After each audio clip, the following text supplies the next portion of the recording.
Assalamu alaikum, everybody. Alaikum assalam wa Alaikum rahmatullah. assalam wa rahmatullah.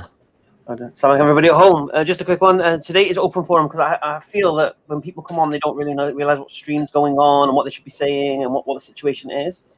So today's open forum, guys. So there'll be no presentation today. There's no topic today. Basically, it's your chance. I will say mainly Christians because we want to try and keep it on the Sunday on the Christian Flex. To come on and ask your questions, challenge things. You can even speak about Islam, the Quran. You're not limited in this stream to talk about anything. Alhamdulillah. So the link's just going to go straight out there and just bring it, inshallah. How is everybody? I'm upset Alhamdulillah, not over too bad. a certain draw today. 0-0. I was thinking about you. I was thinking about you too. I actually woke up half an hour late, so I missed the first half an hour of the match. But I'm surprised by that. That surprised me, man. I Oh, thought you'd have been on it. who wakes up before 11:30 a.m. in the morning on a Sunday? Me. 11 till 1, mate. Hamza's Den live stream. Ended up in computer game nostalgia, man, for about an hour. It was awesome. Loved it, man.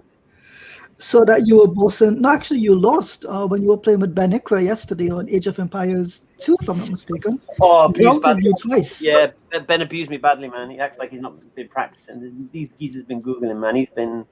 Anyway, no worry, we'll sort that out. Not a problem. Alhamdulillah. I feel like I should watch football before I come on here. We'll talk about computer games, mate. Oh, okay, sorry. on Hamza's Den for some reason, because what it is with the Sunday stream, we just chill out and we chat whatever the conversation goes in the chat, and it ended up on computer games, and then it just went like all the way back to Sega Mega Drives and this and that, and everyone was reminiscing, and it was really cool, man. Really relaxed. And then the problem was, and I couldn't get out the hole. I was trying to take the subject back, and I couldn't because the comments just kept going. It was like, oh wow. All right, let it go, mashallah. And so we've got the link out there straight away, yeah? Yep, link's out there. So I'm assuming Frank is or Case or somebody's hanging around. We've already got somebody on, I think. Yeah, somebody's. Abbas does not look happy. You're not smiling. I'm worried about who that is behind the scenes. Who, me? Oh, who is this? This is Gannon. Gannon. Assalamu alaikum, brothers. Oh, well, sorry, I forgot the last thing as well. The open forum is for non-Muslims, yeah? Oh, all right. Sorry, brother. All right, you're here. So it's a semi-open forum. That's what you're saying. That's open forum. Well, to be honest with you, it's an open forum for non-Muslims. A majority, mainly Christian, but yeah, it's for non-Muslims. But no one else is waiting. So if you want to take a question from him, no problem. Thank you, brothers. I just want to say it's really amazing coming on to the chat. You guys are brilliant. I'll be watching you guys on Speakers Corners, brothers Abbas, Hamza, Imran, Ijaz, all of you guys, and more recently, brother Sadat and brother Nazam on the live stream. So yeah, great job you guys are doing. Thank you, brothers. Thank you, brother. My question was basically, I'm from a Pakistani background. Born, brought up here, but parents from Pakistan, and what I've found is, sort of getting back into the deen, is we sort of, what is our pure Islam and what is, the traditions and things that have been mixed in with our religion, I suppose. We hear a lot of things from our parents, that, this is what they did. And when we read into it, it turns out that it's more tradition or things from that sort of part of the world. So things that are done just in Pakistan or Asia. My wife's from Saudi, and a lot of the stuff that we're doing here, she'd never heard of. So as an example, things like going to like the beads and things like that, with something which Gannon. I know we give you a bit of an allowance, man. What are you doing? Sorry, brother? We give you a little bit of an allowance. Usually this is for non-Muslims, and we said ask a question, but what is it you want to ask? No, it was just basically to say whether, what's your views on that other stuff, because that people. You're on the wrong. Yeah. we're not here to do that, bro. We're not here to do that. Okay, that's fine, brother. So thank you. I thought you allowed me on so I could say that because there was no one else on. But that's just before Gannon goes, because he's asked a question, and we're obviously going to play it safe because we're not muftis, we're not scholars, we can't give fatwas. But there are a couple of things, brother, that we can do, generally speaking, and one of them would be a consensus within scholarship. So where we find certain things that are in consensus in scholarship, and by scholarship I mean scholars who are recognized by other scholars to be scholars. right. So not just self-appointed scholars. So generally, this is the yardstick that I generally use, which is if there are scholars out there who are widely agreed that they're Shaykh al-Hadith, they know the Hadith, they know the religion properly, and they've been sort of authenticated by other scholarship. I'm talking about widespread scholarship, not sort of little minutiae here or there. Generally, that's a safe rule that I would probably advise. I think, brothers, am I right in saying that? Or Yeah, that's it, precisely right. Yeah, We're not qualified to here to start going into. No, that's fine. It's. I understand, brother. I understand the brother's question, but we can't go into, as I say, the minutiae of it. But that's an overall thing, brother, for you. I hope that helps you. Jazakallah, brother. Thank you very much. Barakallah. Thank you for coming on, brother. Assalamu alaikum. Thank you, brother. If I can throw in an overall comment. I was go just ahead, going to add to Brother Cannon. If he tunes in on Monday night, Brother Abbas, he comes on with Sheikh Abu Alia, which is very beneficial. So Yeah. Yeah, I recommend that. that's a better stream for something like that. Yeah, actually, mashallah, Sheikh Abu Ali he is one of those scholars that has been given ijaza for Bukhari, I think, and Muslim. The two main hadiths, of course, are Abu Dawud and his other hadiths, but he's been given ijaza for that from scholarship. So he's, mashallah, very recognized in that sense. He's also very academic, so he writes a lot. There's a lot of blogs that he writes, and I think we will put the links, and we usually do put his links up as well. So inshallah, you will benefit from that. Shall we get Brother Frank on straight away? I think Sadat just wanted to add something as well. Oh, sorry, Sadat. I beg your pardon. Well, yeah, if I may, because I do feel really, really strongly about this. As we've discussed in the past, I don't know, Dr. Imran, if you remember, I mentioned how the situation in North America is a little bit different from the situation in Britain, right? So I just feel very strongly about this, which is that many of our generation, I can tell from the brother when he came on from his accent, that if not born in England, he's certainly been raised in England. So we're mostly Western Muslims in that sense. I think our generation has done a pretty good job of, rebelling against aspects of Indo-Pakistani culture, Arab culture, Somali culture, and saying that's not really part of Islam. That's just culture. That's not really part of Islam. That's just culture. That's not really part of Islam. That's just culture. But here in North America, I feel there's a very dangerous trend to confuse un-Islamic aspects of North American culture, of Western culture, with Islam as well too. Why would we think that we will be the first generation of Muslims ever who will not confuse aspects of culture in Islam? Only our parents did that. Only our grandparents did that. What makes us immune from that problem? So when I see ladies in hijab doing rap videos on YouTube, I mean, I can imagine Muslims in other parts of the world looking at this and saying, man, they have confused culture with religion. This is not the modesty that Islam taught. This is not the gender protocol that Islam taught. So my only point is that young people, please be aware that it's not only your parents who are who can fall into this problem. We are also very much at danger of taking aspects of Western culture that might be un-Islamic and putting an Islamic kind of facade or covering on that. And not every haram thing becomes halal because you add a beard to it or because you add a hijab to it. So please just be careful about this. Beautiful advice. I like that, brother Sadat. Not everything becomes halal just because you put a beard to it or a hijab to it. That's actually a very pragmatic, very sensible point there, mashallah. Right, should we get Brother Frank on then? Well, it's time for the warm-up. Yeah, go on. Brother Frank, assalamu alaikum. Welcome, Frank. Well, good morning for me. Good evening for you guys. I wasn't even sure if I was going to come on, but you seem to be asking for me before, so I thought I better turn up. Frank, you know that we love you, don't you? Well, it's kind of mutual.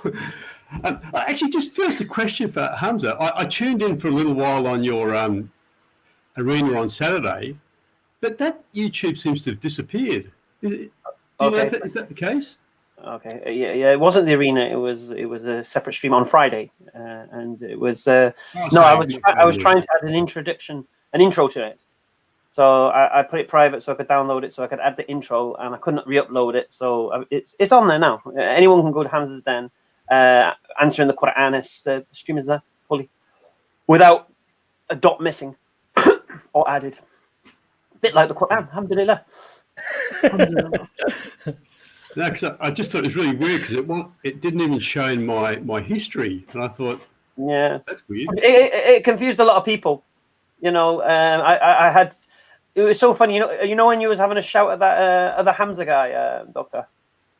That another Hamza. Yeah, and you went, Hamza, you're completely wrong, and someone goes, yeah, Hamza was getting done by his own crew, so I bet he's deleted the last half an hour. Yeah.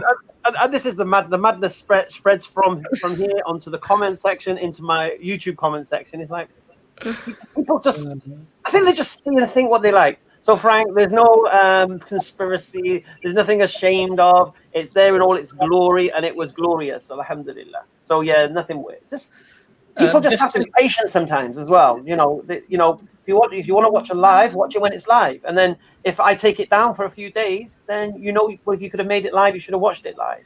But I was trying to do something. Then I was thinking, shall I slice it up into, because it was over 3 hours? Shall I make it 3 parts? I had different things to do with it, and I just couldn't re-upload it.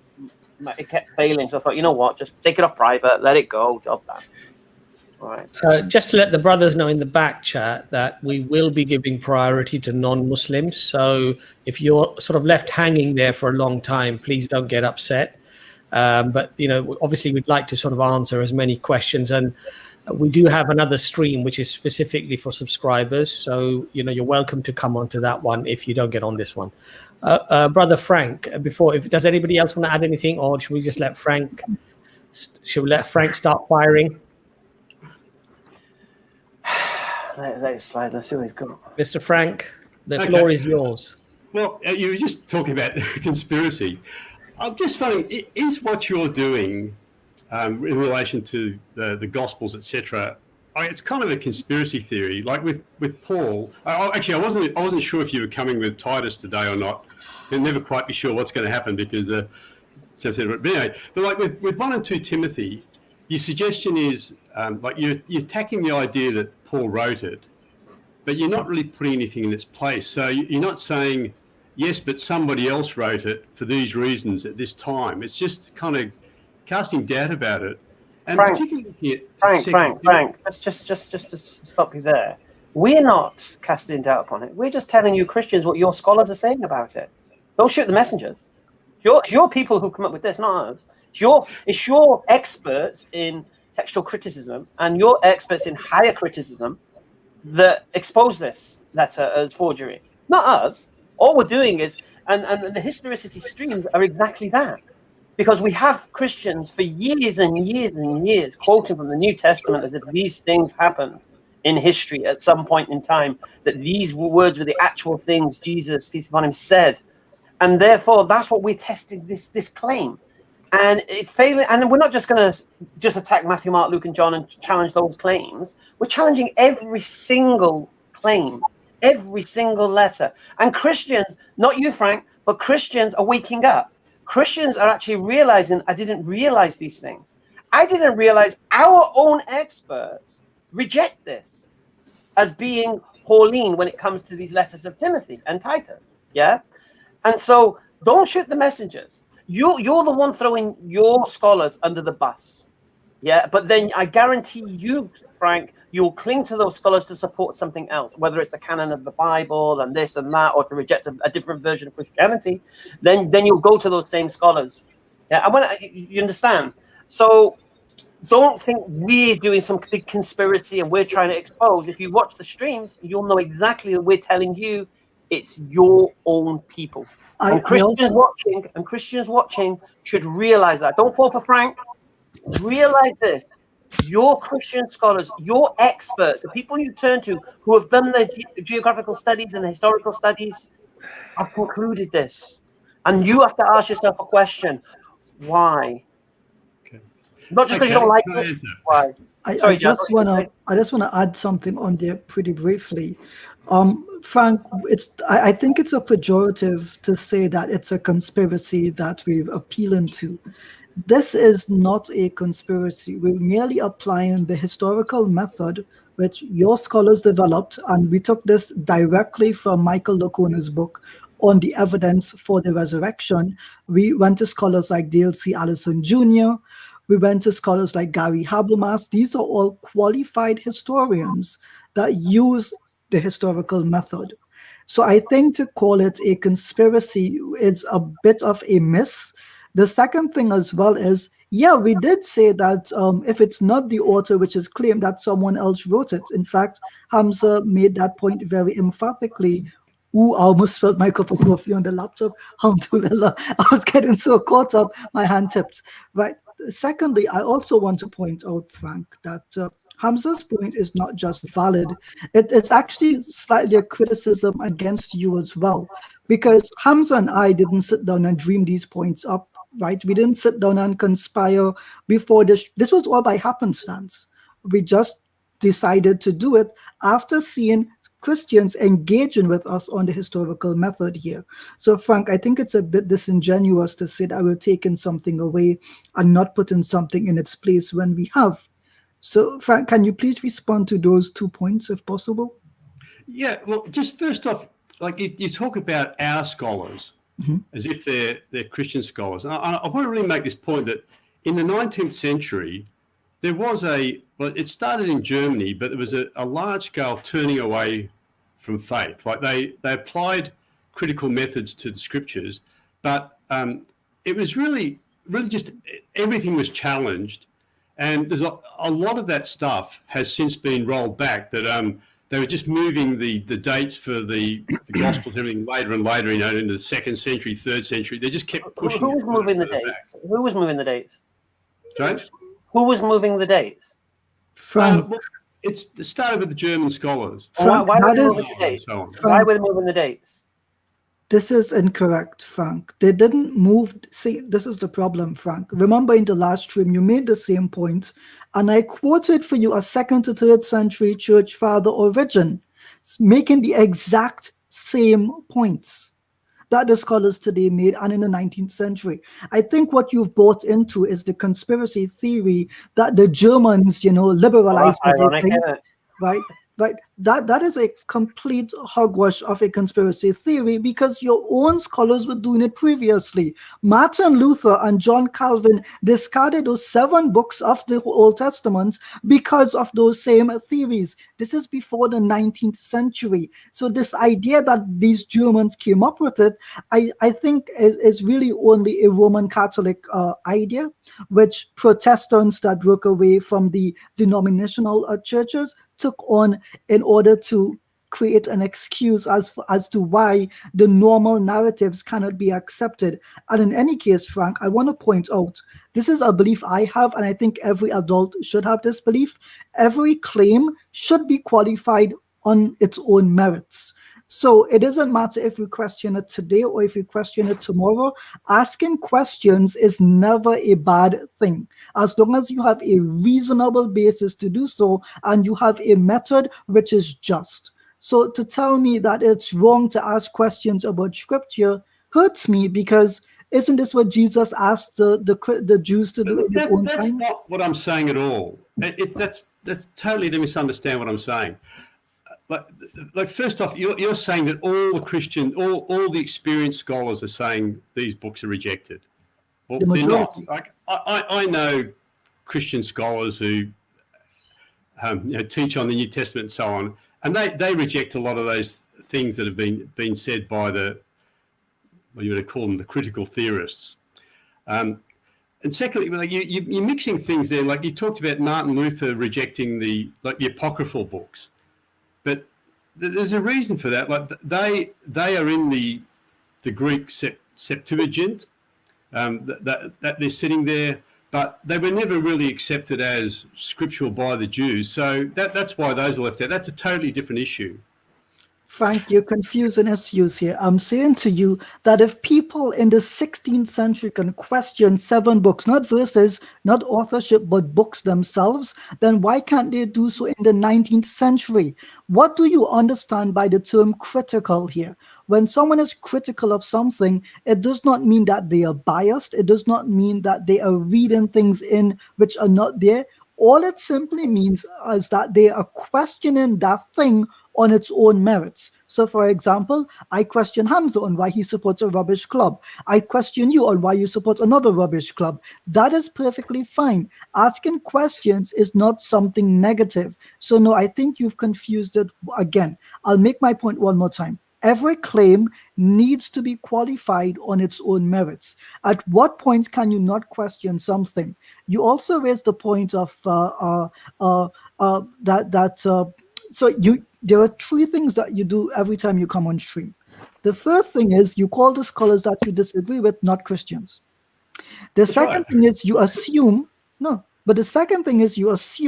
that just because the scholars you like have reasons for their belief, that the scholars which disagree with them also don't have reasons to justify their belief in rejecting certain things. That is why we say to you, we come to weigh the evidence in every stream. Isn't that what we do, Brother Hamza? We bring forward claims. We ask you to rebut those claims. So when we read off for you, Holtzman says 171 new words. When we say it lacks a certain theological details congruent from the other letters of Paul, when we say, for example, it does not use the usual Pauline phrases, etc. These are all reasons to justify why we think the scholars are correct from the reasons that they themselves have given. And then we give you the opportunity, Frank. What are the reasons that Paul wrote it? He asked for a blanket. I don't know. It's a mystery. It's not the same. I'm not saying at all. But by the way, your first thing was wrong. I don't actually support Tottenham Hotspur, but I just use it as a spur to get at you guys. Frank, that wasn't the only thing you got wrong. Jazz, we do know delusion is believing something despite overwhelming evidence to the contrary, yeah? And you called United a rubbish club. And yet we finished above you last season. We're above you this season. So you get a trophy for finishing above in the league. Therefore, you must be even more rubbish than we are. Anyway, continue. Just do me a favor, Hamza. Just do me a favor. When was the last time you won the Premier League? I can't hear you. Oh, that's right. Not recently. Okay, thank you. Oh, remind me how many times you've won the Premier League? I plead the 5th on that question. This is fantastic. This is almost as good as seeing Muslims argue about whether the Quran is sufficient or not. Anyway, Frank, can I just say one thing, Frank? Frank, it's very interesting because if there was so many errors and problems with any of the history that we accept today, for example, Christopher Columbus, whatever it might be, if there were so many holes in the narrative, we would have no reservation in throwing it out or perhaps having serious concerns about its authenticity. You should be applying the same standard to the Bible, Frank. And that if this much evidence was against any of the other history that perhaps you find acceptable today, and it would make you reject it, then you should do the same when it comes to the Bible and its authenticity. And it's a shame, really. It's a shame, really, Frank, because what you're actually doing is you're creating a completely special, number of circumstances, as it were, or ways of assessing, let's say, for argument's sake, the Bible, to the way that you would assess anything else in life.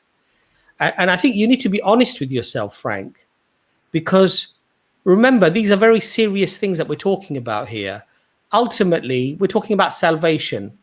And if these are the words of people and the words of people who've lied or have manipulated the text or have added and taken things away, then you're pinning your salvation on those people.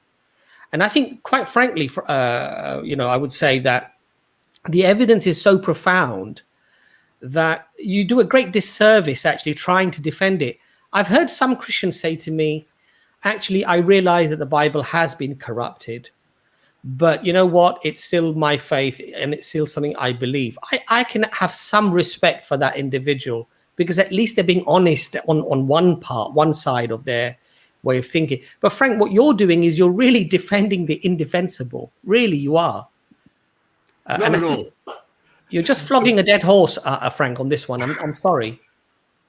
Look, with anything in history, the further back you go, the harder it is to verify things. So, like you mentioned Christopher Columbus, and he's more than 500 years ago, but like he's part of our current Western civilization. We've got lots of documentation, so it's not too hard to go back and find stuff about Christopher Columbus.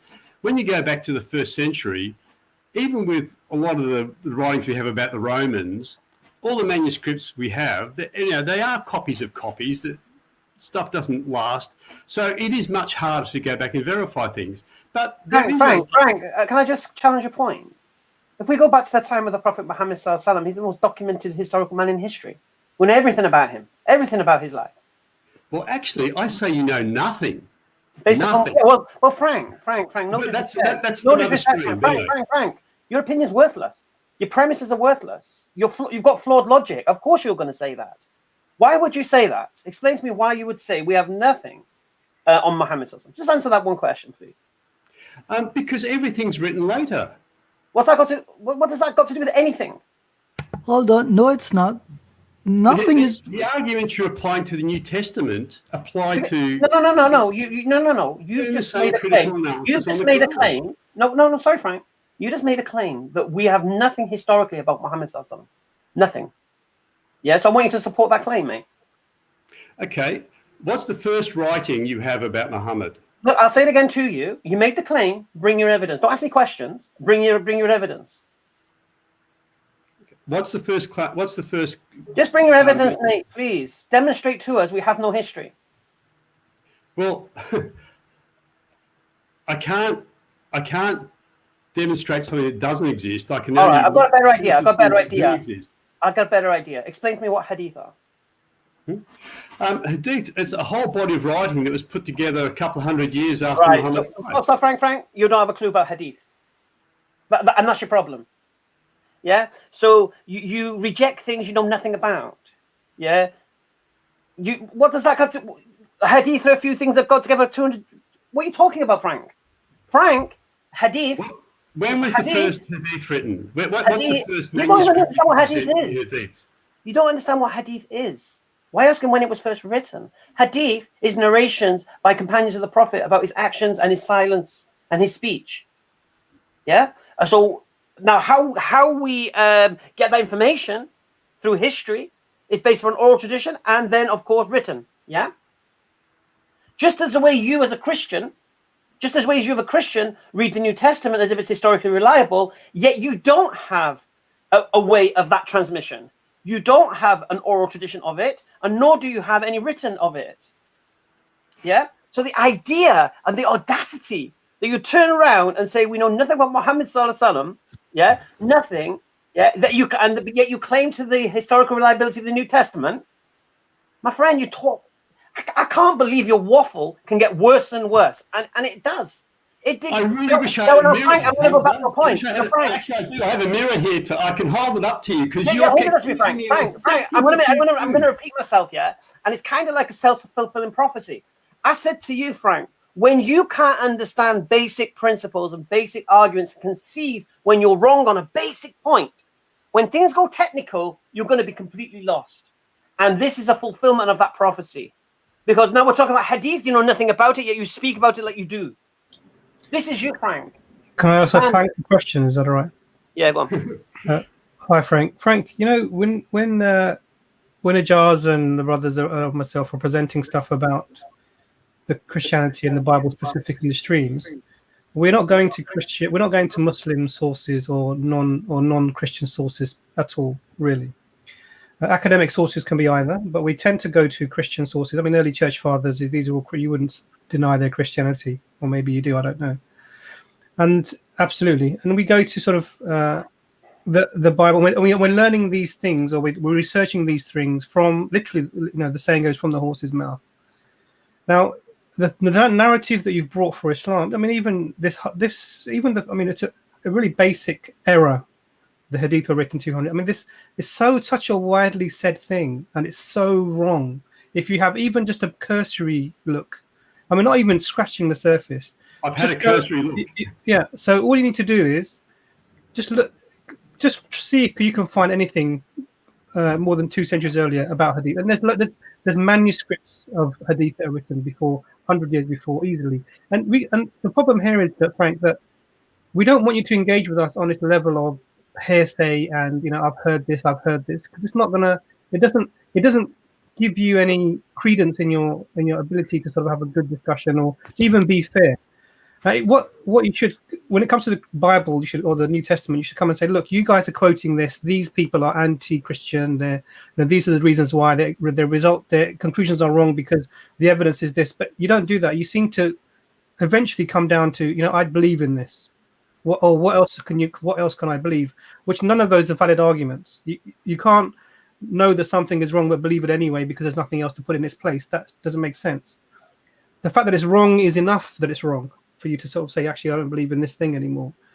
Now, when it comes to Islam, really what we'd like you to do, because we're going to do the Quran streams, etc., we're going to go through this, is actually come with the academia, come with I've looked into this and this scholar said this about Islam or the Hadith or the Quran, you know. And then, I mean, the idea that we don't know anything, I mean, this statement that we know more about the Prophet Muhammad, peace be upon him, than any other individual in history, this is non-Muslim academics who are saying this. Because of the body of works that's available, we even know the number of hairs in the beard of the Prophet that were white. I mean, this is the level of detail that we have.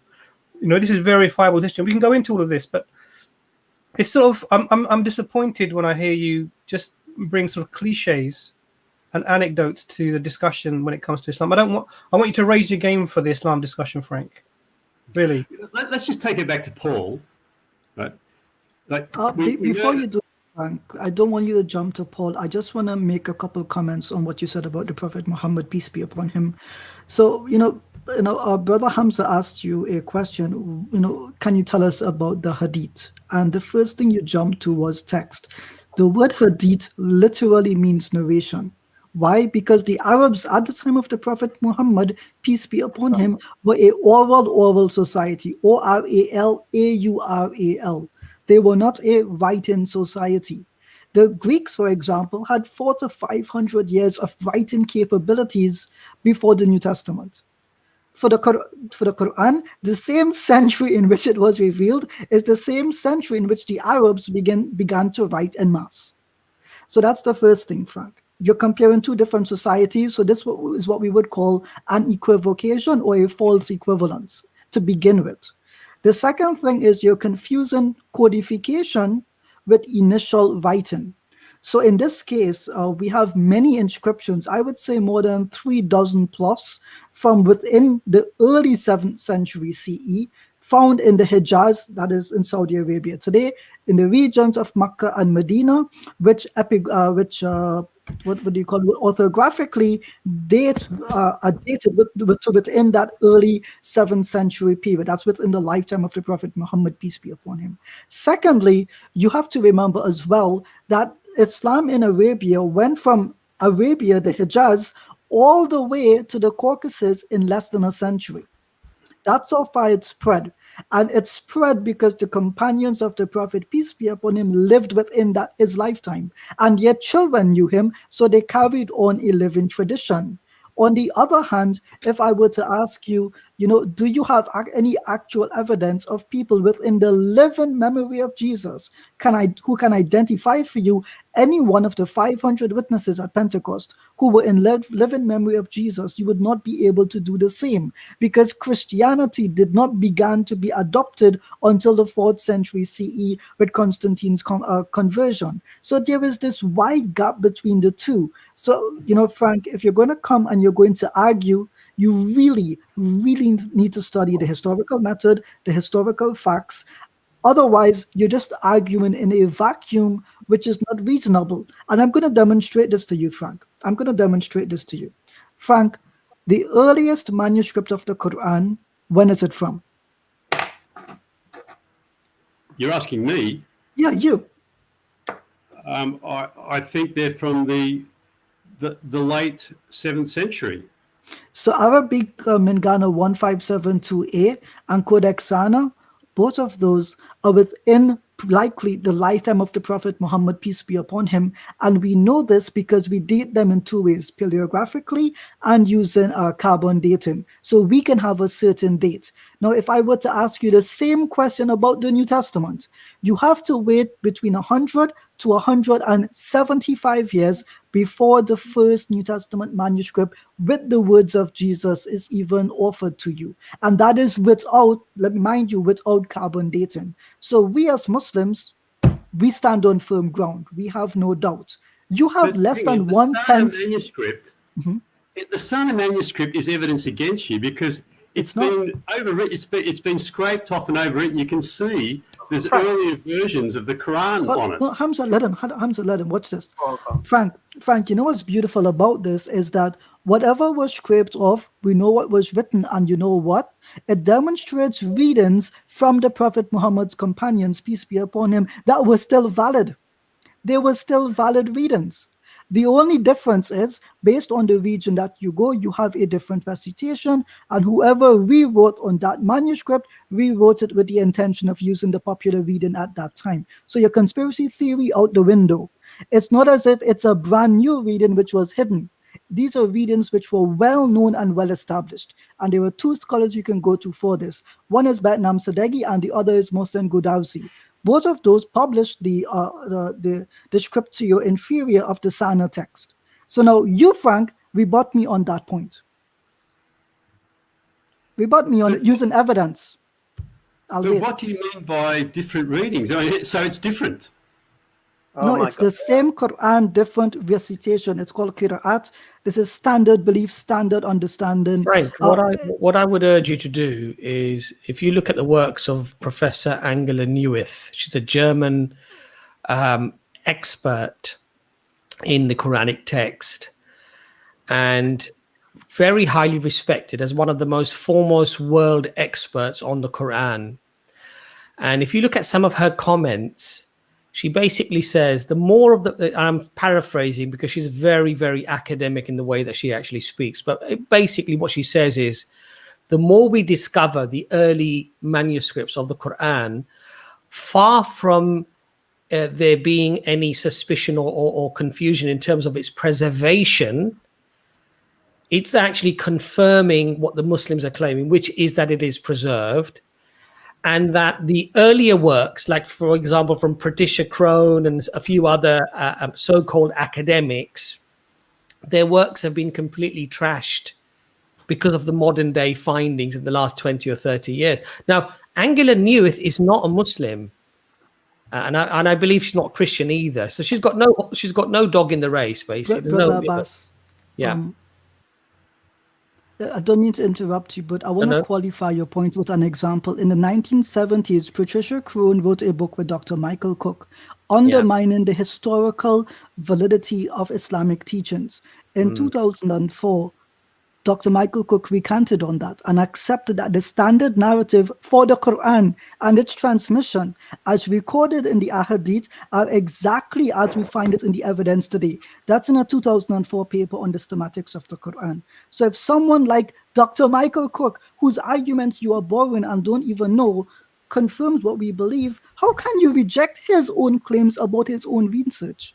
So, Brother Abbas, please continue to forgive me. Yeah, no. So what I'm trying to say to you is, Frank, that in reality, these claims that are thrown against Muslims and against the Quran, I mean, even to me as a layperson, because I like to study what people have to say, even if it goes against my belief. And when I look at the explanations given by other academics who are not Muslim, by the way, and that the evidence they provide to support their claims, to me, it appears, and I don't wish to do an ad hominem attack on, people like Dr. Brubaker and what have you. But to me, as a layperson, it just seems like this is more propaganda coming from these people who are trying to cause doubts, because they're not providing, the evidence that the people who are confirming preservation are actually providing. And I think, Ijaz, you did a recent video with Brother Farid and with Brother Mansour about the, Brubaker's recent works and what have you. I mean, really, this is very dubious These are very dubious claims. And you know, the thing is, Frank, if we are seekers of truth, and if we truly want to go wherever the evidence takes us, then we have to stop doing this type of propaganda type thing. We've got to be honest with ourselves. The evidence stands for itself, and the evidence is profound, Frank. It really is. Let me just add something about Patricia Crone. From what I understand, she doesn't take oral tradition into consideration either when she does her historical research. From what I understood, when I seen she's dead now, so yeah. Oh, okay, sorry, past tense. She didn't. Yeah. And therefore, I'm pretty sure she would reject what you believe as a Christian, because you base a lot of yours on oral tradition also. In fact, So anyway, and this goes back to the self-fulfilling prophecy. Sorry, Imran, but That's again, right. this is you know, it's. I knew you would do this, Frank. You tried to talk about Aruf and Kirat as if you're going to understand it. Yeah, you don't understand basic principles, Frank. Yeah. So you need to demonstrate intellectual honesty before we're going to even open that book with you. Okay. Sorry, Doctor. Forgive me. That's fine. I'm just going to add that if the basic methodology of the Orientalist scholars is to reject Islamic historical documents, etc., as untrustworthy, and primarily go to extra Arab sources to see if they can find any evidence, and then when they can't, they try and bring about a story that will fit into whatever they do find. So really they make it up by ignoring the history. Now imagine trying to learn the history of the Egyptians, but you're ignoring anything that comes from that country because you have a suspicion about them. The way the Orientalist scholars, when they started doing this, sort of the turn of the century, they're really trying to show why Islam is wrong and false, and that was really the agenda behind the research. And it becomes very clear because, like Brother Ijaz demonstrated, many of them recanted from these theories, and the book Hagerism that she wrote was, that was completely discredited. In fact, many other scholars have written, about how bad these theories are, and they shouldn't be considered, completely trashing them as sort of historical sources, as just basically people revision. It's like almost complete fiction presented as history because the scholars done it. Now, the fact that people the fact that you in this case or other people are referring to these old discredited ideas still as somehow historical is damning. But the other fundamental thing is that there's a difference between how we would say there is a variant in the biblical narrative and a difference that is different to what would actually be a variant in the Islamic narrative. Why? Because we have different conceptions of what the originals were like and how they were presented. Now, it seems you're not aware of this difference. So Brother Ijaz mentioned that you're talking about different recitations, which are known and accepted, and you say, well, they're different, so they must be different. But that's like it's really like a child not knowing how to do square root, and you're trying to explain them a concept. And really, I don't see you as a child. I just see you as someone who hasn't bothered to look into it. If you looked into it and you saw actually, yeah, these are both recitations that are known on the whole, then you would say, okay, then there isn't an error here. But the way it's presented by an often Christian people on YouTube who you take the title scholar, I'm not going to mention any names, they'll present these as, look, we found these differences. And they're not saying to you that the Muslims have known and they're reciting these different recitations for millennia, and they've written about them and they know about them. And this is not. And all of these different recitations come ultimately back from the Prophet, peace be upon him. So we don't have this idea that what you consider a variant biblically applies equally to the Quran. There's actually a different standard in this case because the history and the narrative are different. But that's a really nuanced. I suppose we have to go into that at some stage when we start doing this. But you've missed the point. Really, you've missed the point. Well, there's been a whole lot of points there, but just one thing on this thing about oral culture. The Arabic culture was oral, and they passed stuff down. The question is, did they have the Greek idea of trying to accurately preserve stuff, or when you pass stuff down, did you improve it? Did you embellish the story?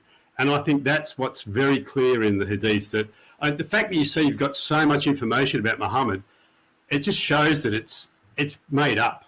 You cannot have that much information about the man. So let me, Hamza, please. Let me just. I like that though. It's too good to believe, is what he's saying. That's right. Frank, The Arabs have a saying. Sorry, there's a hadith of the Prophet, peace be upon him. He whosoever makes up a statement from me, let him reserve his seat in the hellfire. That's one. Two, I think you have it reversed. The Greeks had the idea, and we've spoken about this on the historicity streams if you care to pay attention to them, of the idea of ipsissima vox and ipsissima verba. Ipsissima vox, you can make up a statement in someone's name and attribute it to them if you believe they would have said it. See, that's a fundamental difference. In Islam, that's lying. In Greco-Roman culture, that's not considered lying. So your issue is with Greek culture, not with Islam. Secondly, in Islam, we don't just have the oral tradition. We still have inscriptions of many ahadith. And thirdly, we would point out, we also have the amal or the actions of the companions themselves. So the way that they pray, the way that they fast, the way that they do all of these things is highly, highly documented. So the point, Frank, that we don't have evidence to qualify our claims here is a bit absurd. On the other hand, this wealth of information continued because the Prophet Muhammad, peace be upon him, very early on after the Battle of Badr, made an agreement that any of the prisoners of war who fought against the Muslims, they would be freed if they can teach Muslims how to read and write. This is how the writing culture of the Muslims developed. So there was never a point in time where someone could fabricate to the point where there would be significant differences. And I'll give you a simple example of this. Brother Hamza, when you wake up for Fajr, how many rak'ah are there for the Fard Salah? 2. Does anyone here pray 3, 4, 5, 6, 7, or 1? Anyone here? No? Anyone in the comments, do you pray 1 rak'ah for your Fajr Salah, for the Fard? No. Okay, what about your Dhuhr prayer? How many of us pray 4 rak'ah? How many of us? All of us here. So the thing is, if we were making it up all willy-nilly, then we should have actually 2 things.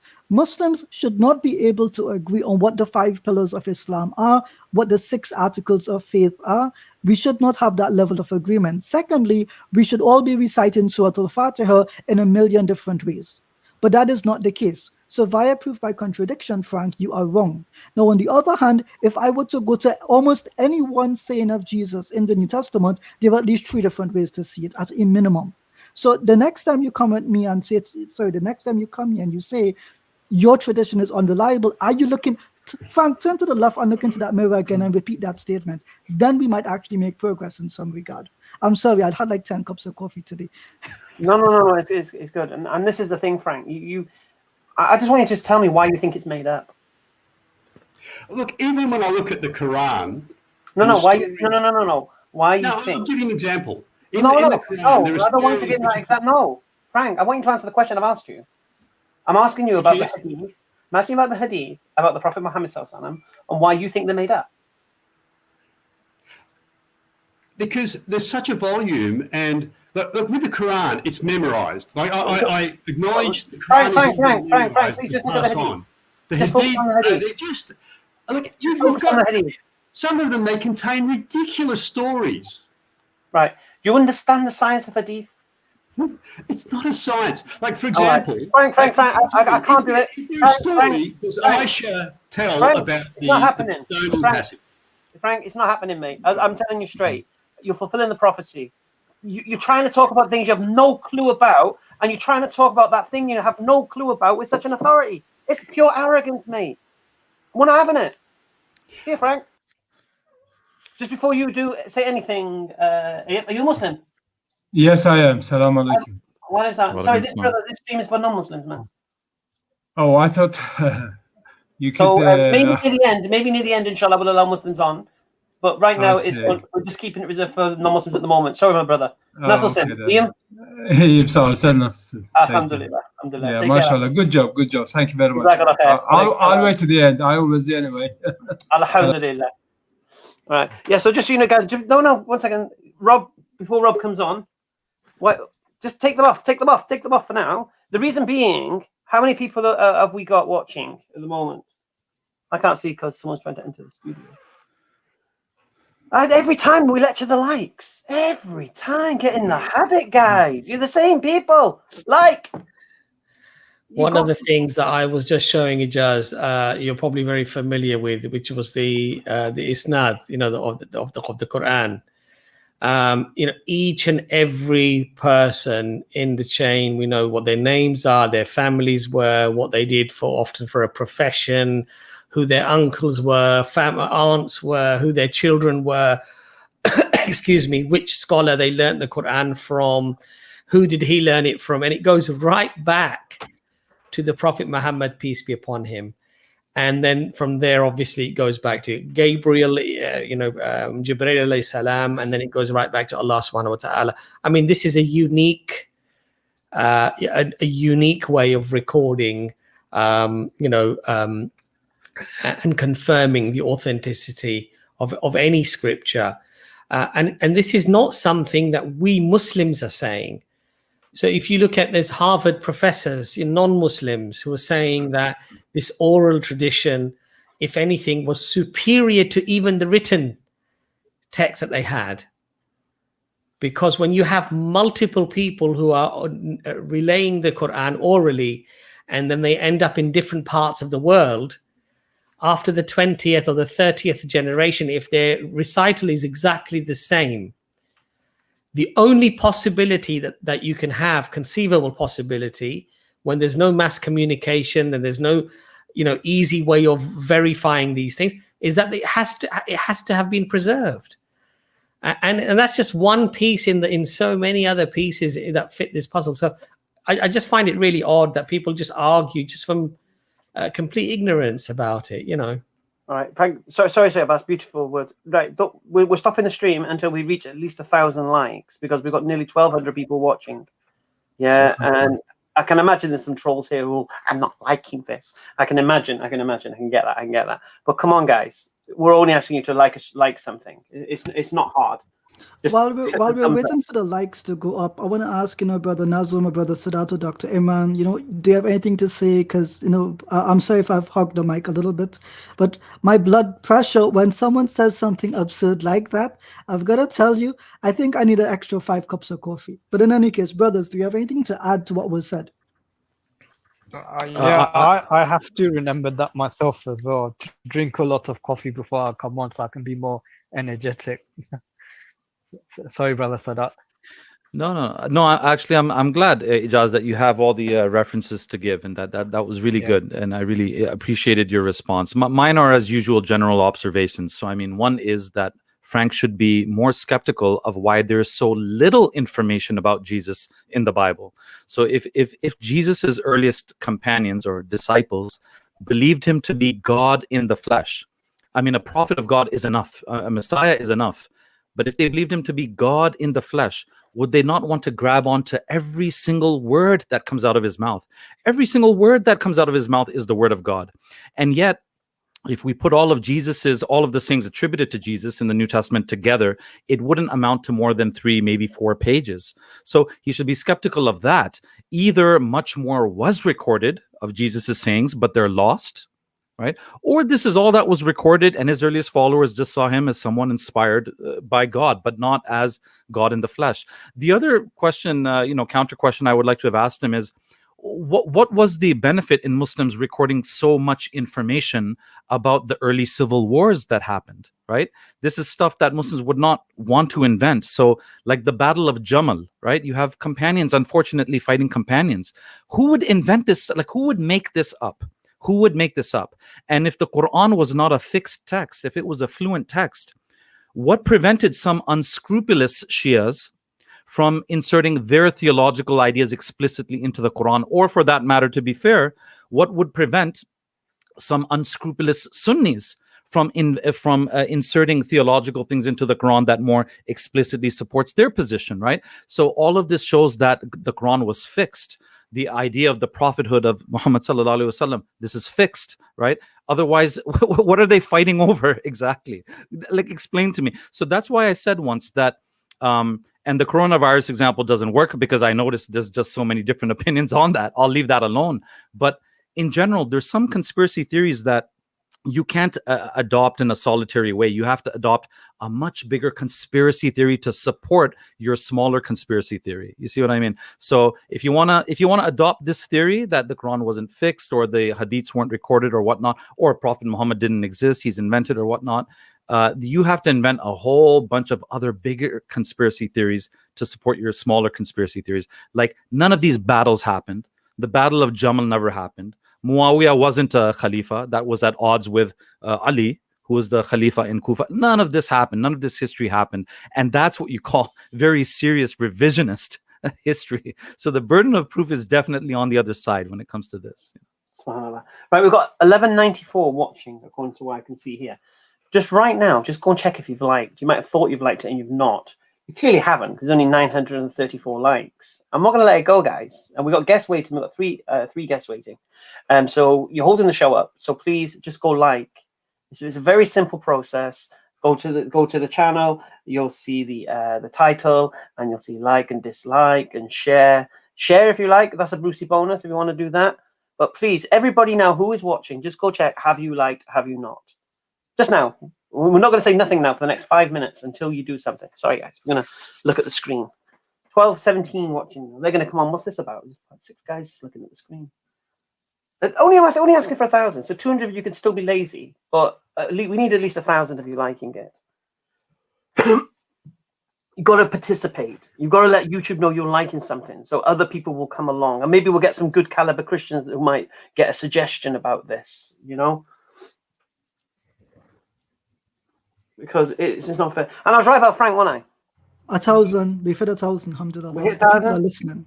There we go. Alhamdulillah. It wasn't hard. MashaAllah. Right, now we can continue. Right. Also, people trying to get Thank you, everyone. Alhamdulillah. Just so everyone knows, whoever trying to come to the studio, right? We have 6 speakers here, and we have a backroom guy. So that takes up 7 spaces. Now, StreamYard only has 10 spaces. So there's only space for 3 people. So if you want to come on, wait until somebody leaves, because you're not going to get on until somebody leaves. There'll be no space. Yeah. And second thing, Rob was going. This Rob MT, I can't wait for him to come on, man. He thinks he's got something so profound that would block him and would stop him coming on. And when he tried to come on, I believe the room was full. So he's saying, "You see, they stopped me." I can't wait to hear what this geezer's got to say. Just a point on Rob Hamza. He came on the SC Dawah stream earlier. Because the people in the comments are speaking about it. He came on the SC Dawah stream to bring a hadith to say that the Prophet, peace be upon him, said a child is going to hell. Okay. Now he promised to come back on the stream to read the hadith, and he didn't. So I'm going to hold him to that. Yeah, definitely. Okay. Right. And so that will do the grilling, because I'm getting too hot, apparently. You know what I mean? So no, it needs to be done sometimes. I said I was going to try to be relaxed today, but Frank did my nut in. Because he's like, he wants to speak about Kirat, and he can't even concede that Allah doesn't hate Jesus in the Quran. Ijaz also, regarding Rob, if you remember, he was also complaining that people complain that he doesn't have references. But I mean, that was an hour and a half ago. He's had the opportunity on 2 different live streams, and there is a reference. But we should leave it to him to bring it forth. Is this the Rob from Speaker's Corner, the Tony Soprano guy? Yeah. Oh, it's really? Rob, who was obsessed by gushing fluid on our open forum, I think. Oh yeah, the fluid guy. Then he has to. Then I believe he also has a duty to admit he was wrong on that. Because we're not entertaining people just for the sake of it, and they can move on to the next stupid point until they concede the original point was stupid. So let's see. Anyway, David. If betting was halal, I would bet he does not concede that point. Then he may not get a chance. Mr. David, welcome to the stream. David, please, no, Mister. I don't like the legal title. I won't bore you with why. How are you all? We're absolutely fine, David. Good. Interesting what did he have time. to concede last time? Didn't David have something he had to accept he was wrong about? What was that? I can't remember now. You're lucky, David. Well, let's not worry about that. Let's not worry about that now, Hamza. Okay, let's. Yeah, we won't worry about what you was wrong about last time. Let's see what you're wrong about this time. Listen, I'm always delighted to be corrected and learn something new. So what was you wrong about last time? I have no idea. I'm kind of intrigued, okay, because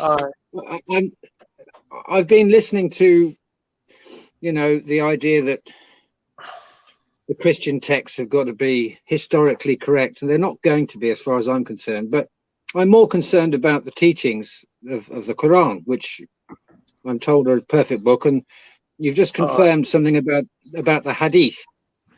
Right. And I But have. just so I understand, David, so you're saying you're concerned about the teachings of the Quran, yeah? Yeah, I am. All right, then The give me first- 1 second, David. Here One we second, go. David. First one is Have you read? No, have you read the Surah Quran? Al- David, just 1 second. Have you read the Quran? I've got one open in front of me now. No, that's not a question. Have you read the Quran? So yes, I have. I've been reading All of it, it. and I've been making All of it. notes as I've been reading it. David, Okay? David, listen to me. I'm not asking have you got a highlighted version that you go on the internet and find dodgy verses that you think No, are no, dodgy. no. I have. All right. I have. In fact, the one that I've got in front of me now. All right. Is All right. I'm going to make it I easy for you, can give David. the proof. David, I'm going to make it easy for you. You've come on saying you think the Go on. teachings in the Quran are suspect or dodgy or something along those Would lines. you like to So know all I want, no, what? Well, Listen, would you David. like? Would you? David, First precept. David, First precept. David, listen. Chapter David, 1, 7. David, please. All I want you to do is a very simple thing. Tell me the worst thing you can find in the Quran. The thing you find is an abomination. The thing that you think is no way can this be from God. Just give me that verse. I don't want waffle. I want the worst thing you You're can not going find to in get the Quran. waffle if you let me get a word in edgeways.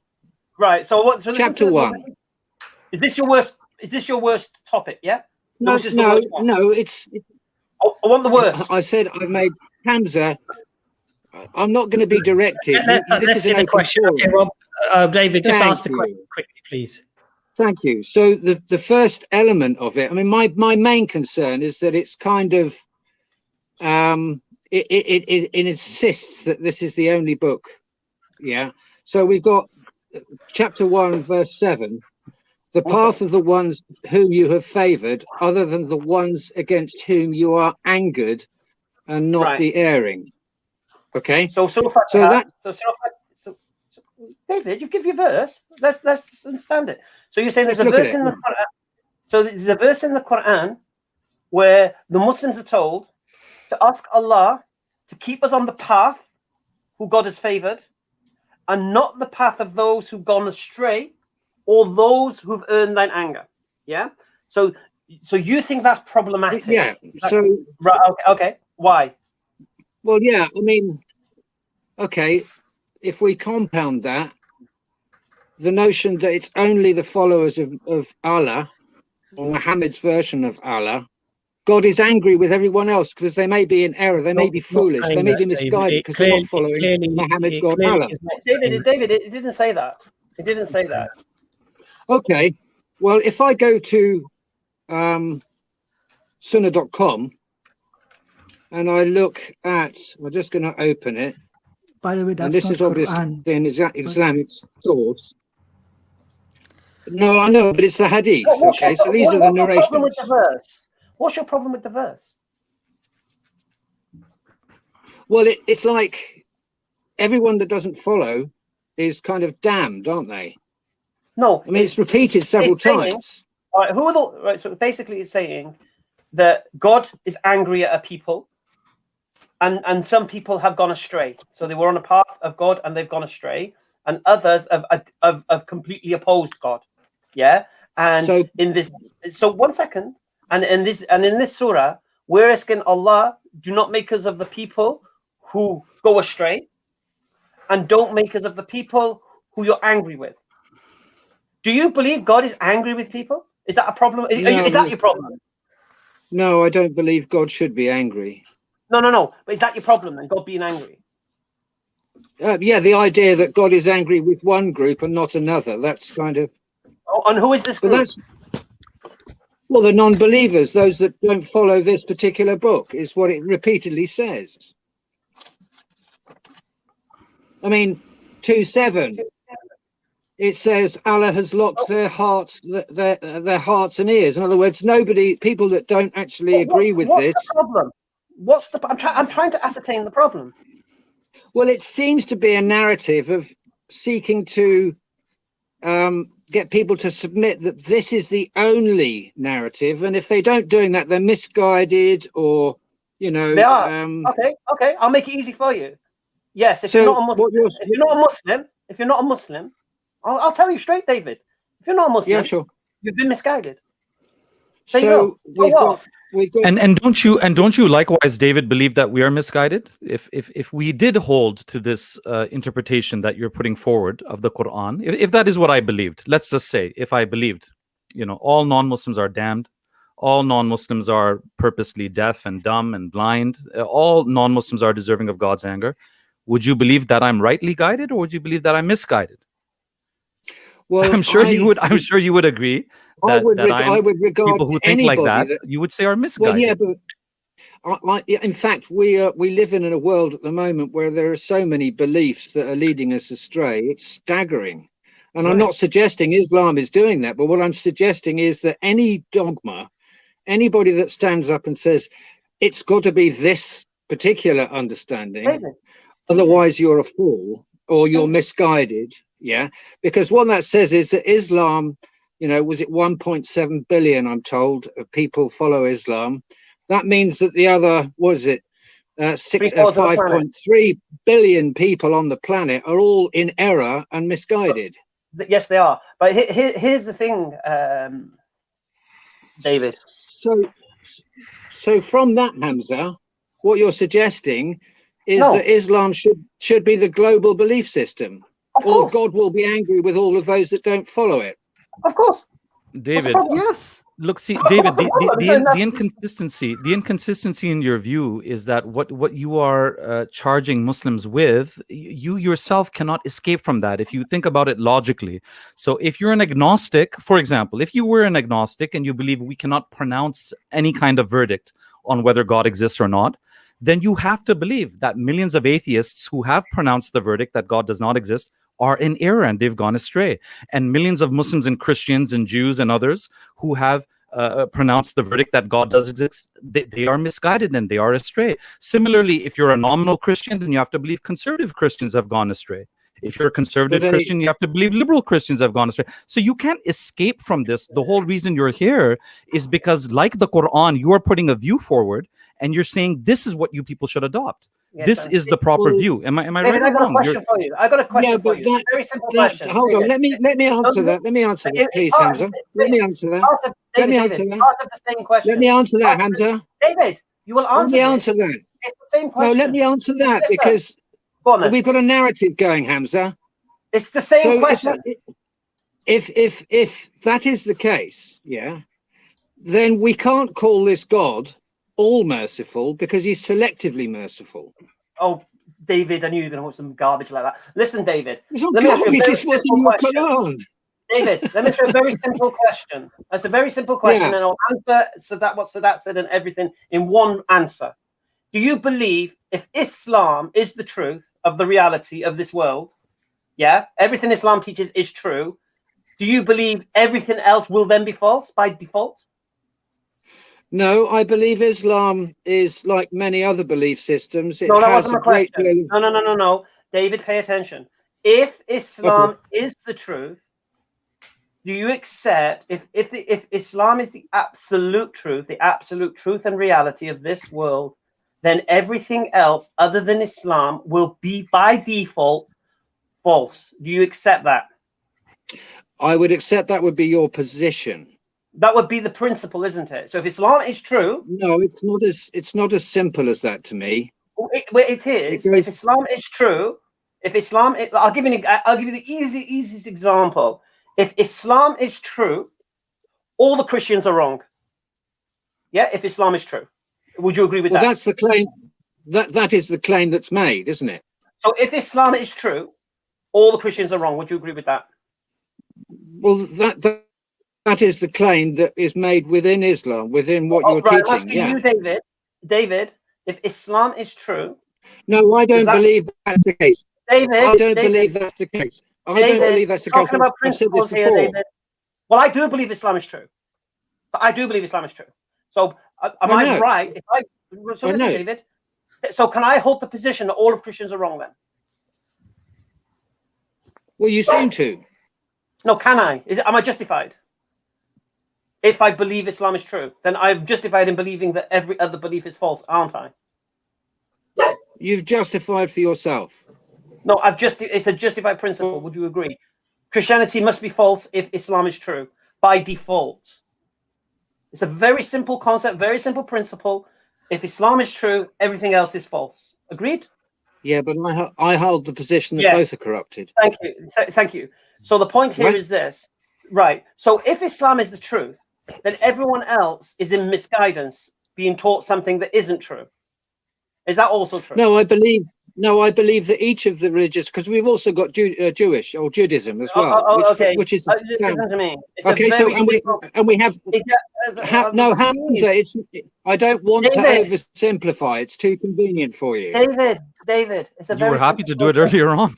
It's a very simple concept. If Islam is true, all I'm saying, all right. If Islam is true, just accept the principle, David, please.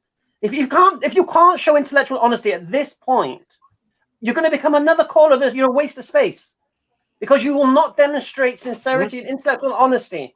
Now, I'm going to ask you for the last time. If Islam is true, that would be by default make all of Christians wrong, because Islam teaches Jesus didn't die for their sins. Jesus isn't part of a Trinity, and that Muhammad, peace and blessings upon him, is the final messenger of God. So if Islam is the truth, by default, all of Christianity is wrong or gone astray. Yeah, you can't deny that fact. If you deny that, you're demonstrating intellectual dishonesty. Okay, let's accept that. Let's accept that. Okay, but right. And that. Listen. It's easy. And the Quran is demonstrating that Islam is true. So because the Quran is demonstrating that Islam is true, then the Quran is confirming exactly what you agree with. Everyone else is misguided. And you have a problem with that. I don't understand that because you agree with it.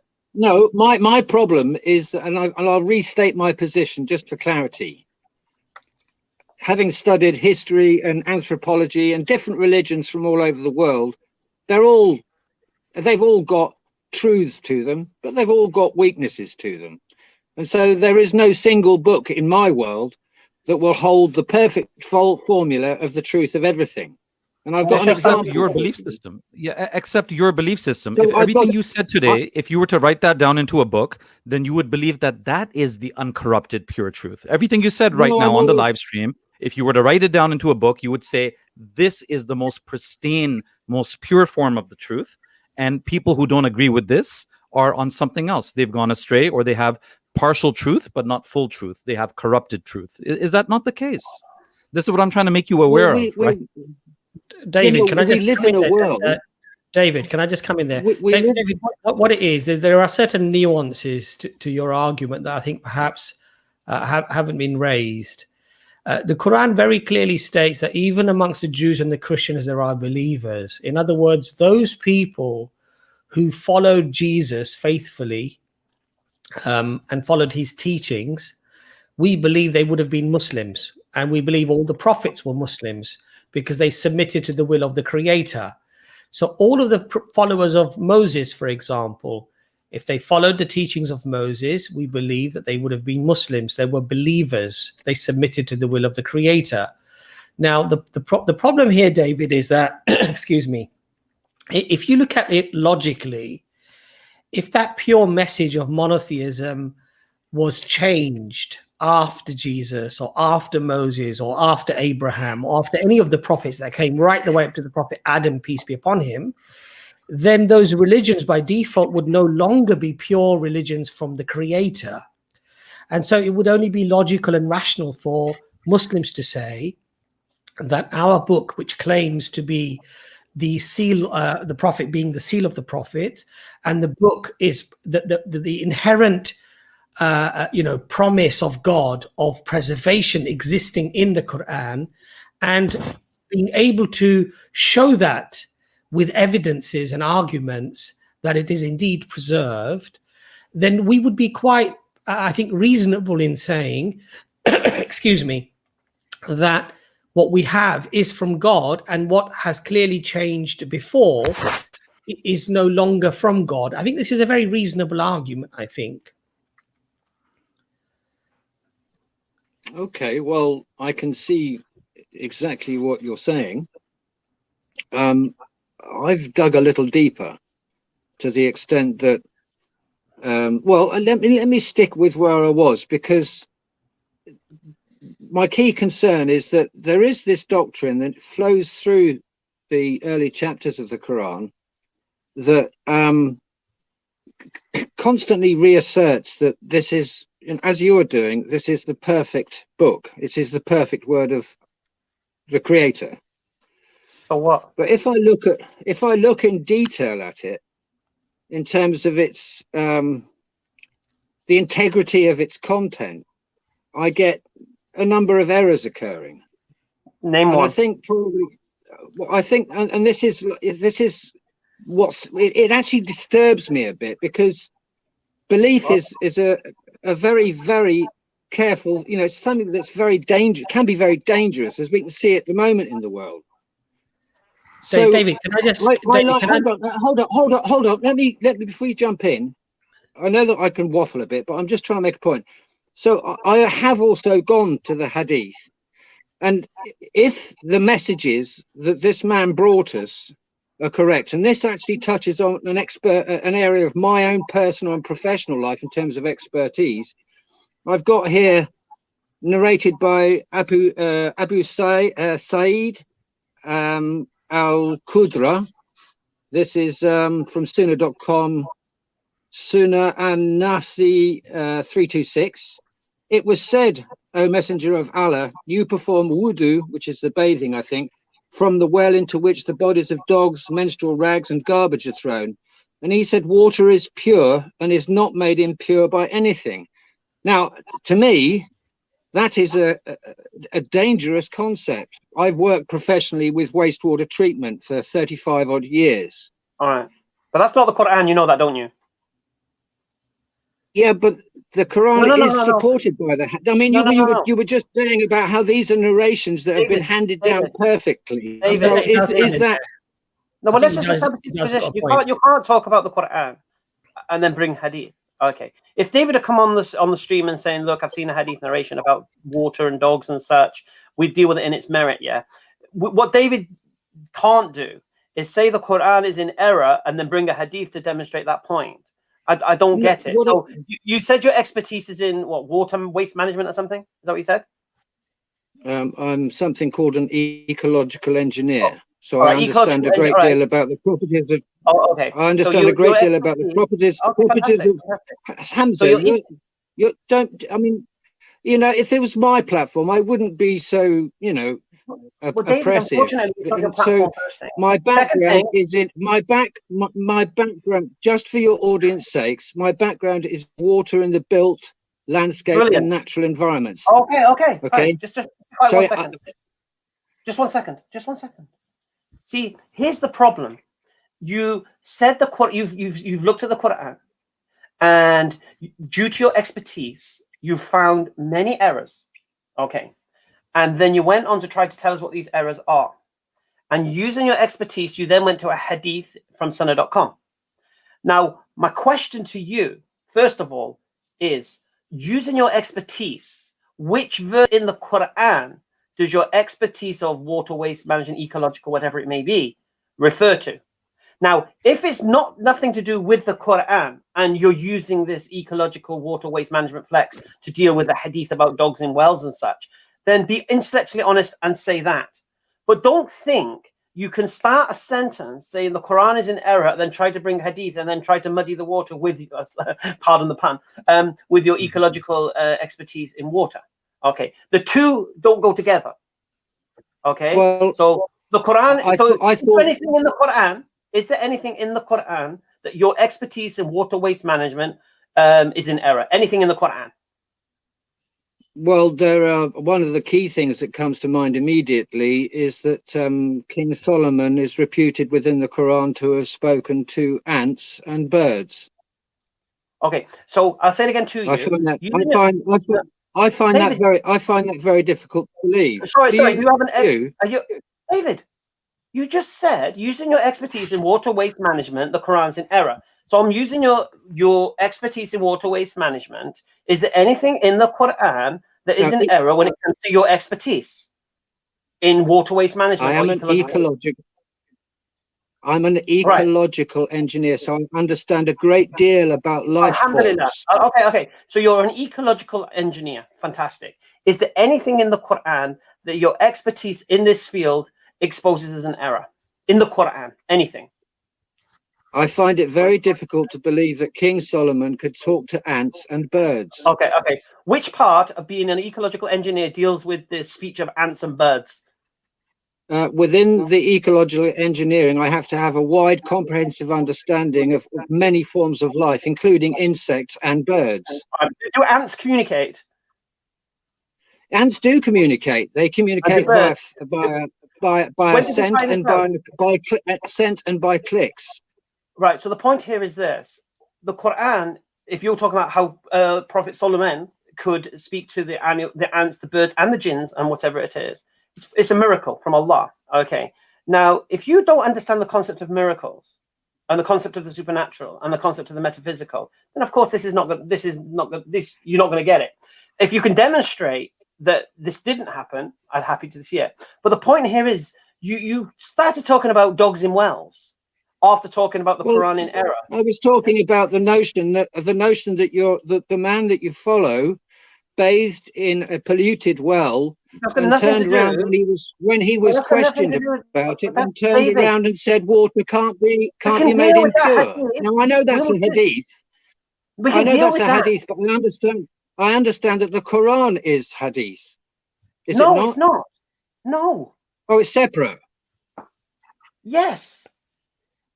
But why have the hadith then? Okay, so the hadith is narrations about a kind of biography of the Prophet Muhammad ﷺ and what he did. Yeah, the Quran is a history. It's the history of man, guidance for man, and warning of man's future. Okay, in the Quran you will not find the stories in the life of Muhammad ﷺ and where he went, what he did. This tells me you haven't read the Quran at all. You haven't. You've just lied on that point. Okay, because you would know that when you read the Quran. Hamza, that's a very inflammatory thing to say. I don't lie. I can be in error, but I don't lie. No, not okay. It serves no. It serves no one. It serves no one any good. David, you haven't read the Quran. You lied. So what? You lied. You haven't read the Quran. I said to you, I am reading the Quran, and I have been making notes as I have been reading it. Okay. When I ask a question, have you read the Quran? When I ask a question, have you read the Quran? Yeah, your answer would be, well, yes, I've read the Quran. Or you say, well, I've got one. I've just started reading it. No, I haven't read it yet. No, I haven't. You know what that would tell you, David? That would tell you this thing to come. You've not read yet. Hamza, I have been leafing through it and reading, and I'm reading from the, in a methodical fashion from the beginning. All right, going through it, and I've been making notes in order that I can understand. What chapter are you in? I'm curious, David. What chapter are you on? What chapter? Well, I've been up. I think it's about. Where are we? I think it was 29. I've got up to. So I've got a whole big part. I've got a whole big part. No, I've been through the whole thing once, and I'm going through it methodically. Okay, and I'm going through it methodically in order that I can gain the best possible understanding of it. But what I highlighted when I first. Right, guys, one second. Guys, hold on 1 second, please. David, just 1 second. Let's not please descend into a shouting match. Ijaz, you had your hand up. Let's hear what you have to say, inshallah. Let's try to stay calm and have a meaningful discussion. Otherwise, it's just going to descend into a fish market. And I think that's not. Yeah, I don't like that either. Right? Okay. So Ijaz, I actually haven't heard that statement since primary school, where our teachers would say, "Why are you making so much noise? Is this a fish market?" So you took me back a couple decades here. Yeah, I'm not that old to go back decades, but you get the point. You remind me of that song, Compound Fish. That took you back 5 years, eh? So I just want to point out a couple of things here on the hadith of the well of Buddha, not the Buddhist god, right? Or the man, right? Just to be clear, this well was a flowing well, and nothing in the hadith indicates that these are filth thrown in at that point in time, or that it remains there. So it's a bit like, if, Hamza comes to Toronto and he throws a cup of urine. I'm just making this up, by the way. He drops a cup of urine into Lake Ontario. We can still make wudu from the water of Lake Ontario because of the size of the body of water. Because it flows, it's natural, and it's filtered by the sediment beneath it and on its side. So that's one thing.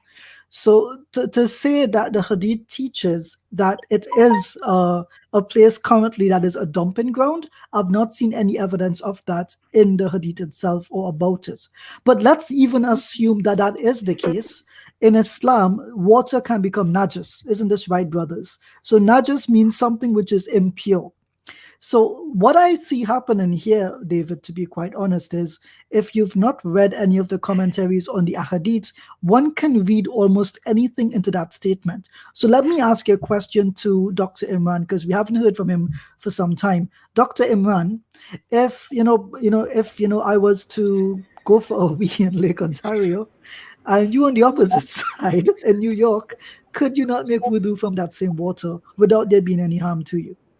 Yeah, absolutely. It's a matter of degree of change in the water and the properties of the water. So the hadith that you're talking about, David, is been explained thoroughly by the scholars, and it talks about it's really talking about, and as Brother Ijaz mentioned, in a body of flowing water, you can throw whatever you want into it, essentially, as long as fresh water is flowing behind that area that was temporarily contaminated. That water is clear.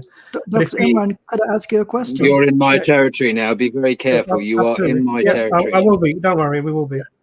Dr. Imran, I have a question for you. When people go to the beach, some people urinate in that water, but for some reason, we're still going to the beach and no one gets sick from bathing in that water. How does that work? Okay, the truth is that in terms of urine actually doesn't carry pathogens. It's basically uric acid and the salts, residual salts. So what you will see at some beaches, and I warn people against this, is the sewage outfalls from many of the coastal treatment systems don't do a very efficient job. And so you'll get protein scud, you'll get that foam appearing. When you see that foam, that's not good seawater to bathe in too long or to wash in, or to drink especially. Because that's really great information. Although you have the disinfecting element of the sodium chloride, the salts that are in it, but it's very different from a well. I mean, it's described as a well rather than a spring or a stream. Sure. So just want to add something to that. So there in Islam, if you study just the purity of water, just the topic, if you look it up, then essentially water is pure unless about three or four things happen to it. So either the smell of the water changes, the taste of the water changes, or the color of the water changes. These are three things. This is very basic Islamic understanding. I mean, if you were teaching your child how to wash, how do you know water's clean? This is what's taught to the Muslim children when they're learning how to do wudu, for example. So and this comes from the very hadith that you're talking about is mentioned within these works. Is spoken about. So there's no understanding that this was a stagnant body of water into which filth was thrown, and it was obvious that this water was somehow contaminated, and this was being used without regard of this. In fact, we have many statements where the Prophet peace be upon him has commanded, say somebody, the people, look, if you're urinating, sit and urinate. And then somebody saw the Prophet peace be upon him standing and urinating, and they said, well, why this difference?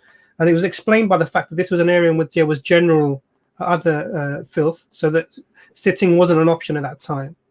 And so there's a strong tradition from the Prophet peace be upon him about cleanliness, of keeping oneself pure and clean. In fact, we'll do 5 times a day before we pray. This is a physical and a spiritual cleansing mechanism. And so the idea that somehow the Prophet peace be upon him was teaching it's okay no matter what this water looks like, you can use it. It goes against the whole understanding that we have from that. So the question then comes, why are you insisting on this understanding that the Muslims don't hold? And that for me is really the question, because you've sort of, what Hamza said, you started with the Quran, jumped to the Hadith, and then you applied something to it that doesn't actually follow because we understand it in a completely different way to you. I just want to point out as well, David, just do us a favor, right? Because the narration that you mentioned from Sunan An-Nasai. It's also in Sunan Abu Dawud, and both of them are on the chapter of purification, the fiqh of Tahara. So my suggestion is read that chapter and see what other statements the Prophet, peace be upon him, made about purity of water, and then contextualize it. Because I'm not aware, did you read the chapter on the fiqh of Tahara? That's what the chapters are on. Did you read that chapter, or did you isolate that particular hadith? No, actually, it's kind of happened by chance, because water has been at the core of my professional life. Okay. Well, my suggestion, David, my suggestion is read the chapter. May I finish? Let me just make the suggestion, David. In future, if you're going to claim that a certain narration from a chapter is to be understood in a specific way, it might be useful, and I could be wrong here, read the surrounding narrations on that chapter to contextualize it. Otherwise, you'll make mistakes like what you did today. Okay. It's just that, you know, I'm obviously new to studying Islam, and so if I just basically opened Sunnah.com because of the area of expertise that I've got. Yeah. And I saw excuse me, I saw this chapter relating to water, and I'd heard this before, and I didn't actually, I wanted to check it. But it is actually said that Muhammad is quoted as saying water is not made impure by anything, which is, you know, but when David, if I was David, one of the things when we interpret anything, we interpret it in light of, like Ijaz said, other relating hadith that expand upon the meaning of those hadith. So, for example, you're not permitted to do wudu, ablution, in water that has a foul smell, for example. Now, you're not permitted to do it if it, like Imran said, if it tastes foul, you're not allowed to drink it. So, and when you actually study Islam and purification, you know, for example, washing your hands before you eat. This is a tradition that the Prophet ﷺ, this is a sunnah, this was recommended that before you eat, you wash your hands. Now, remember, this is the 7th century we're talking about. You know, people didn't know about pathogens and things like that, but these were teachings you had. You're washing, washing before you left the bathroom, the toilet. And Muslims have that tradition for over 1400 years. You know, bidets and these things have just become, you know, fashionable items in the last 30 or 40 years when people started traveling to Europe from England, and they thought it was to wash your feet in there or your boots in there, and then they realized, oh, it's actually to wash you down there. I mean, these traditions were being done in the Islamic world, you know, 14 centuries ago. So this whole concept we're talking about, David, because you are very interested in you know, water and what have you, I would urge you, you know, email us. Maybe we can send you some information to actually study yourself. You might be quite surprised at the level of detail. Could I give some counter? You've just made a comment there relating to the notion that of bathing. There is the name of a town, one of the towns in England it was named by the Romans Aqua Sulis. That's the town of Bath, present day Bath. So the Romans and the Greeks and the Egyptians especially were fastidious about hygiene. So it's something which is much older. And in fact, we have the Hanging Gardens of Babylon, which were driven by water. My friend David. So, David, no one's making the claim here that Islam was the first religion that said we need to be clean. We're not making this claim. So let me give you a few other things for you to understand. So when you're researching this topic of the cleanliness and what to wash with, the best way of doing something to avoid something called confirmation bias, like looking for things that confirm your ideas, is to look for the counter evidence to that, i.e. the things that go against your ideas. So let me give you some information. So there's a hadith from Sahih Muslim, and this is the Prophet Muhammad, peace be upon him, said, and this is reported from Abu Huraira: none of you should take a bath in stagnant water when he is impure.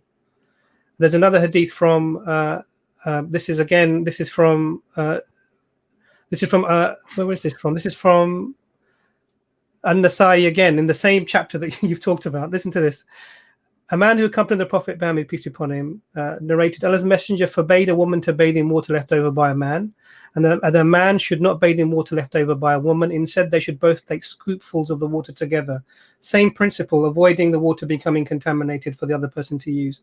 And another hadith from At-Tirmidhi, it says, the Prophet used to bathe in water. Where is it gone? Here it gone. Where is that gone? Sorry, I had it up here and I've just clicked something and I've lost it. Okay. Well, can you paraphrase? I've given you a couple of evidences of the opposite concept being portrayed.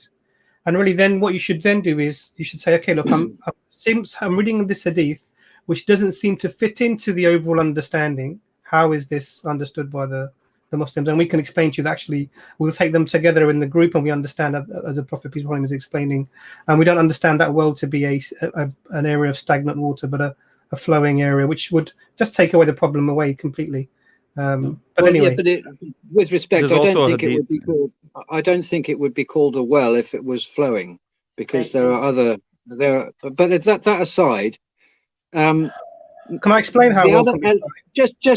Please humour me here. The other element of this is that I understand, in terms of the historicity and the authenticity of the Quran, that there were tremendous conflicts shortly after Muhammad passed away, and there was a time where I believe was it Osman who decided to collect everything together. David. Is that true? David. Hamza, can I just say one thing before you jump in? David, you're an expert in water. Are you not aware that there are aquifers and underground water that constantly replenish the well? If that would be a spring. No, you can have a well that has an aquifer that has water that's circulating, can't you? You can have, very occasionally you'll get a well. I mean, all wells are generally drilled down to a water table. Exactly. Okay? Exactly. But the notion that the notion that there are people who are actually throwing material like that, bodies of dogs or menstrual rags, whatever, into water indicates something seriously wrong with a society. Therefore, David, it would depend upon the flow of the aquifer and how quickly it would look like it was being replenished. Is that right? Yeah, no, it's interesting because a lot of wells that are dug in arid regions, the water is flowing through sand, or through a porous substrate rather than an open body of water. It would be in which pure. Case, no, not necessarily, because in which case the substrate, any organic matter in water will, especially with warmth, will very quickly become colonized by the bacteria that present themselves within. David, look, this is turning into a ridiculous discussion because you initially said... No, I mean, you're talking to David, you initially argued... David, can I just finish? You initially argued that the water would be stagnant and it would be impure. When I then raised the point about not necessarily. And water circulating, then you conceded that could be possible. Now you're saying that, however... listen. So the point here is, David, you want to try to prove the case any way you can, making assumptions of what it must have been like, when in fact all of the other hadith actually go through a very deep explanatory scope, indicating the opposite. I think it was very nice to have you on, David, but we've got a lot of people waiting. David, let's get something constructed about this conversation. David, let's get something constructed out of this conversation. So hopefully the next conversation we have is more fruitful. So, well, here's the last question I've got for you. David, I don't want no more questions from you. No, because look, David, this is supposed to be an open forum. David, please, not the David show. So just relax. So no, I'm not suggesting it is. We've covered a lot of topics, right? And so one last one. Please, no, David. Why not? So, because I said no. Okay. So basically. David, please, can you have some decorum? This is a controlled narrative. Yes, So it is. we have to Yes. we have to allow other people's time as well, David. Yes, please. David. Yeah, you no, said I someone- appreciate that. I appreciate David. that. But hold on. When you make a No, statement I'm not like you going to just hold on, made, David. well, I'm not gonna- when you make I'm not going to hold on, David. I've actually Right, removed David because I think David- that, quite No, frankly, no. Let me just say this to him, please. He has to hear this. He has to hear this. Otherwise, as people claim they do get banned and they're not allowed on. David, all right, I'm telling you straight now, yeah. You came on here with a narrative, right? And you had this bee in your bonnet about this water being right. So first thing, let's deal with that. So what you should have come on this stream with is this. I seen from one of your narrations that the prophet, you're not peace upon him, but peace be upon him, spoke about this well and dogs and this and that, and said it's water's not pure. And then you could have brought your expertise to the table, and that's what we could have spoke about. But you didn't. You came on with the Quran. You know nothing. That's not your expertise. Okay. You claim you read the Quran, and you didn't know the difference between Quran and Hadith, which tells me that reading the Quran. I do know the difference. You didn't. You just said, aren't they the same? You asked the question, aren't they the same? No, I was told that the Quran are Hadith. Right, so you was told wrong. I came on with two key points, and I've got a third. If you would let me, and then I'll leave. David. Okay, so you came on with an idea that the Quran and Hadith were the same thing. You were wrong. No. Yes, you were, because they're not the same thing. No, so you're wrong. That's not. No, that's not what I said. All right. So David's gone. And this is the point. It's the Frank situation all over again. Basic principles. Yeah. He comes on here. He says the Quran's in error and his expertise in water, this, that, the other. Then he goes to Sunnah.com and brings the hadith. What's that got to do with the Quran? And I repeatedly asked him, show me in the Quran where something to do with water that's wrong. And he kept going to this hadith, which tells me, first of all, there was some error going on. And the reason was he thought Quran was hadith because he said, isn't Quran hadith? And the answer is no. Now he's still insisting it is. Now, this is for all future callers. Please. If you want to talk about something you're an expert in, bring that to the table. Don't talk about things that you don't know. Let me just quickly tell us what you read here and then present it as fact. And for example, the doctor, bless him, he's not dead yet. Not dead yet. He brought beautiful counter narrative.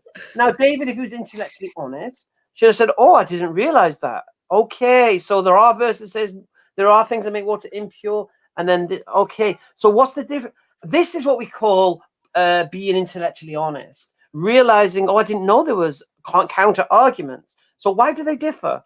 And, even if you came on and said, I can imagine Rob saying, there's a contradiction here and here. Even if you do that, it's fine. But David was all over the show. And he still had a third point. No chance.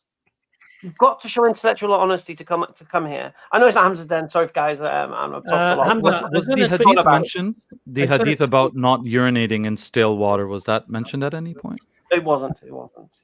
But he'll tell you that urination is all right because it's salt or something. Some chemicals. It's quite interesting because actually one of the things that was underlying his the way he was phrasing things was that it's because I think the idea he was trying to portray is that because Islam it says that everything else is false and that we want Islam to be like a forcefully dominating the world, and that's really the narrative he was trying to get to.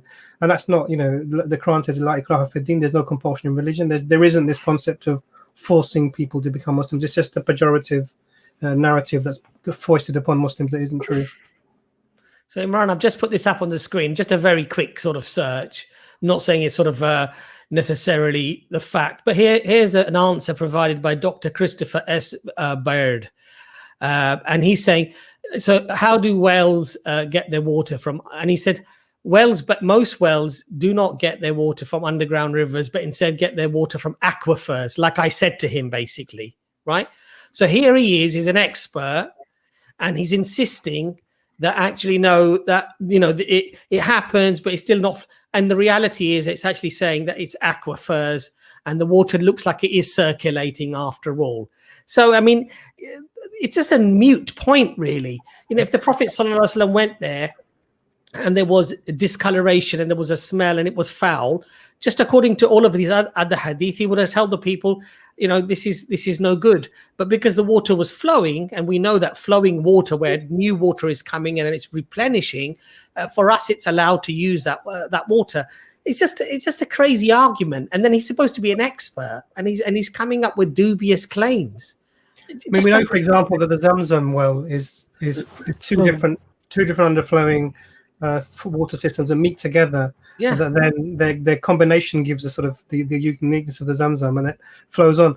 And this is like, it's a miraculous of the amount of water and the amount of people drink from it for so long, and it's still been. I mean, this is from the time of Ishmael alayhi salam, time of Abraham, peace be upon him, and it's still flowing strong. And that's purely flowing. That's purely. There's no doubt about it. People have tried to go into there. Yeah. And the force of the water when it comes back to you shows you how powerful that flow is. But alhamdulillah, may Allah make it easy for him. And Imran, I mean, when you say about Zamzam, the well in Mecca, you have millions of people every year. Not only that they drink from it, but they fill up 5-liter bottles and they actually ship it all over the world. And you have people that carry the water back with them, and that's been happening for centuries now. So clearly, that's not stagnant water. It's going to be replenished from somewhere. I mean, it's a nonsense argument, really. Yeah. But he went from nonsense argument to nonsense argument. But I'm not. If you'd have just come on with that hadith about water, and saying how does this make sense and this and that, and if your prophet's a messenger of God, how could he say this? That's fair. That's fine. But to come saying he's been reading the Quran is very problematic, and he comes with the verse from Surah Fatiha, where Allah has told us to ask to be aware, not for the people who've gone astray or those who've been in anger.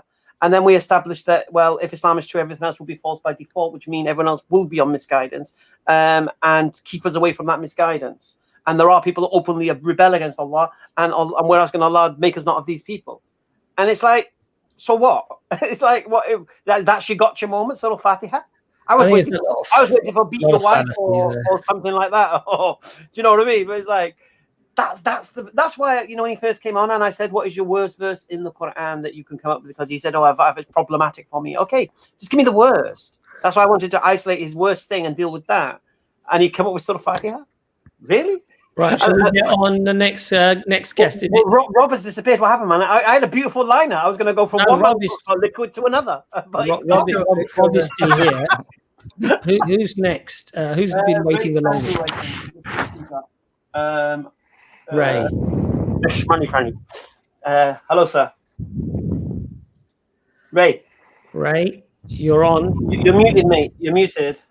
No, he's breathing. You can. Oh no. Yeah, sorry. Blessing and assalamu alaikum wa rahmatullahi wa barakatuh to all the brothers here. I'm not a Muslim. You're not a Muslim? No, I'm not. Okay. I was born in a Sikh family, and I'm an atheist now because I'm confused.com. Okay. So I am going to ask. Just 1 second. Is someone breathing into their microphone? Very heavily. It stopped. So it was someone, but alhamdulillah, it stopped. Please continue, Ray. Yeah, sorry, mistake. Yes. Yeah. I saw that, Nazam. I saw that. So I've been hearing. Sorry, I was hearing to a person before that, but before he came, just somebody who was before me. I think it was Mr. Brian or Mr. Brain or whatever he is. He just proved this. Yeah, Babri Masjid, which is in India, was actually the masjid, because what happened is that the Hindus have said that in Ayodhya that there is something, but there is a river running underneath that, and which shows that the Hindus have lied. Actually, it was a Babri Masjid, which is illegally done by the Hindus to take over the masjid. This is nothing to do with this, or to my question and all that. I just would like to say to this, yeah. Sorry. Thank you for that random information. I go on. So much questions. Yeah. There is a running water under. That's for free. Carry on. Yeah. So my thing is that what I believe is, what my belief is that, with due apology, Brother Hamza, you're happy, bro. I'm scared of you. You're very hyper. No, don't be scared. I wouldn't be afraid of me if you're intellectually dishonest or not sincere. But if you're sincere, alhamdulillah, I'm a pussycat, mate. Thank you, brother. Thank you. So my confusion is this. My confusion. I believe everything have got a foundation. If the foundation fails, it collapses. What my issue have been with myself, nothing to do with Islam or Hinduism or Sikhism or Christian. I've seen a lot, but I am more interested, more pulled into Islamic religion, because the reason being, because if it was not there, it couldn't have grown the way it grew. So there is something there which is right.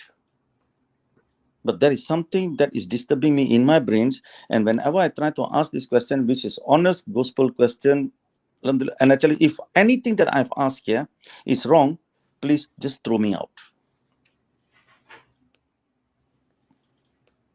What was the question, my friend? If you, I feel like I want to do a drum roll. Go on. Yeah, I'm going to start. Yeah, if it's allowed by the panelists. Yeah. Go. Yeah. Thank you, Ms. Hamza. So I'm going to ask this question first. Yeah. When I did started studying the Islamic, I've not touched Quran yet, but I do follow Dr. Zakir Naik and this, and I do listen to them, listen to the debates and all that. But I said to me, before myself going there, let me see the foundation. I just wanted to find out one thing. When Nabi Muhammad Sallallahu Alaihi Wasallam, he got his wahyu from Gua Hira. He went, and then it was how did he know that it was right? How did he get the qualification that, yeah, this is right, this is Jibril, and he have said this to you? Can you please advise me on this? So your question is, why did he believe he was a messenger of God? Sallallahu Alaihi Wasallam, yeah. How? Who rectified that? Yes, it is Jibril. It is the word of God, of Allah. Sorry. Okay, good question. Who would like to tackle that? I think the doctor is good at that one.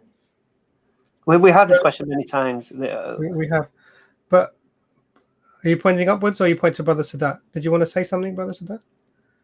No, I'd be interested in your answer. I mean, okay, so there's a couple of ways. So there's a couple of things to understand. So you're talking about the initial revelation, I assume, Ray, because you know that we don't believe there was only one instance of revelation within the cave of Hira. That this is an ongoing revelation going on for 23 years. Yeah. Yeah. Can you hear me? Ray, Kita. Hello. Can you hear me, Ray?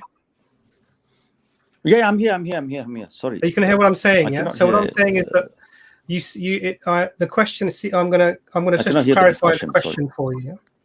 So the question, I'm assuming, means about from the first revelation that happened in the cave of Hira, because obviously as Muslims we believe that the revelation took place over 23 years. Yeah.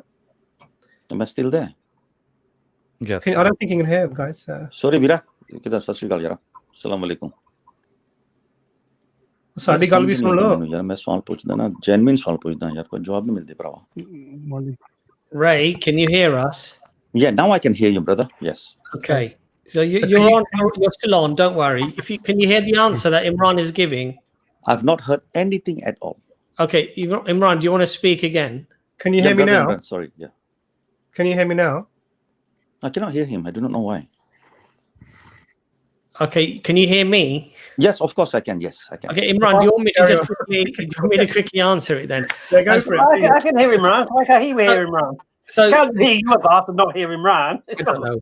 Okay. Mr. Hamza, I asked a genuine question. Let's not pointing at that. Why I can't hear? If I could hear, I could answer. No, that's fine, Ray. Not a problem. I'll answer the question. Thank you. So, Ray, what we believe is that the revelation came down for 23 years. So the revelation came down for 23 years. And in that time, the Prophet Sallallahu Alaihi Wasallam, we have many hadith where he says, No. Sorry, brother. Sorry. I apologize with humbleness. I'm asking who rectified the first time that it was Jibril, and he was. Okay, so what you're talking about is the initial revelation, correct? The status. Right. Okay. So the initial revelation, the Prophet Sallallahu Alaihi Wasallam, we believe, was given the first few verses of the Quran. He was shocked at what had happened, and he was deeply concerned what had happened, and he rushed home to his wife Khadija radiallahu anhu. Now, Mother Khadija, yeah.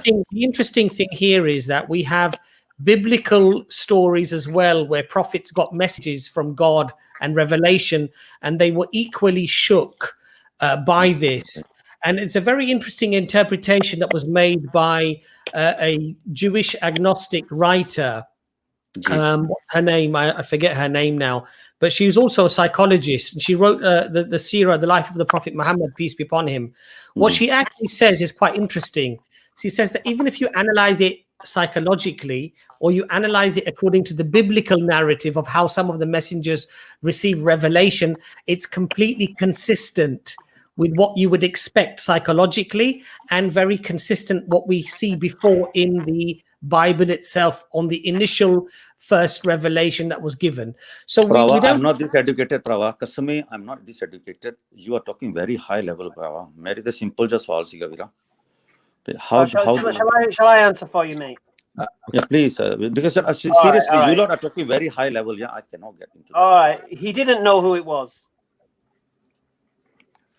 And he found out through the uncle of his wife, Waraka, who explained to him, because in the past, this is how Angel Jibreel has. Right. Okay. There's your answer. Now what? No. Now my question is that I've done, as I said, I've done the research. Is Waraka ibn Nawfal? So you knew the answer to the question? Yes. No, my confusion is this now. No, but you knew the answer to the question. हाँ जी भाई मैं सवाल मैं जवाब मैं पूछता लगा Ray, can you speak in English, please? Yes, sorry. Ray, just so I understand, you knew the answer. I knew the answer to the question, but my question is on the answer of mine. So why did you ask us the question as if you didn't know? Because the confusion of me is this, Mr. Hamza, if you don't mind me asking this, please. No, I'm spelling who is Nohal and Khatija to approve that is Jibreel? There you go. You see, there it is. You're trouble causing, aren't you? Okay. Yeah.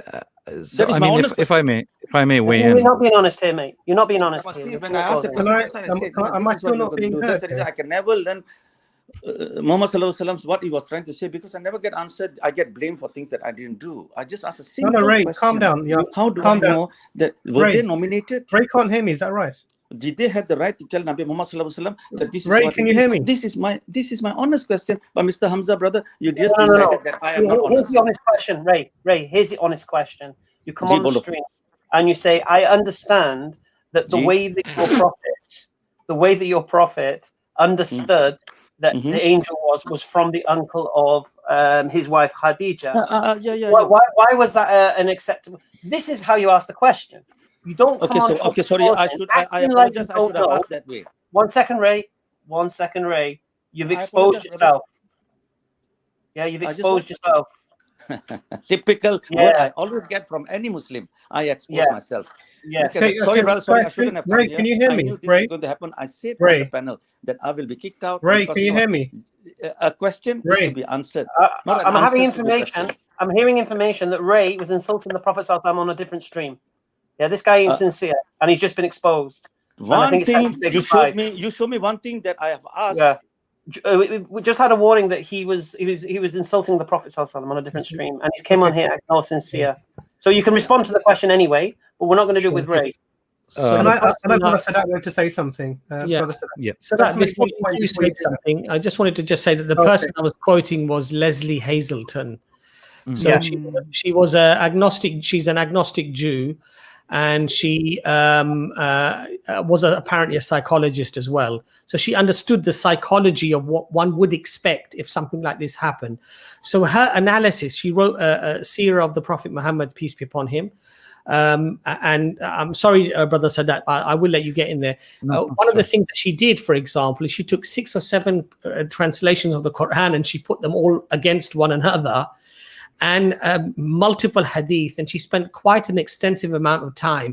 Now, the reason why he didn't want to respond when I mentioned Leslie Hazelton is because you have an agnostic Jewish academic who's a psychologist who studied this and compared it to biblical prophets who received the revelation in the initial time, and he didn't want to deal with that. So he wanted to just say, "Oh well, that's too academic for me. It's too much for me to understand." I mean, it was hardly, I would say, a Mensa test that I gave him with that information. I mean, I think he was just not wanting to address it, quite frankly. Sorry, Sadat. No, I think Dr. Imran is first in line, and we can all hear you fine. I think, Dr. Imran. So okay, please go ahead. I'll make my points after you, inshallah. Go on, please.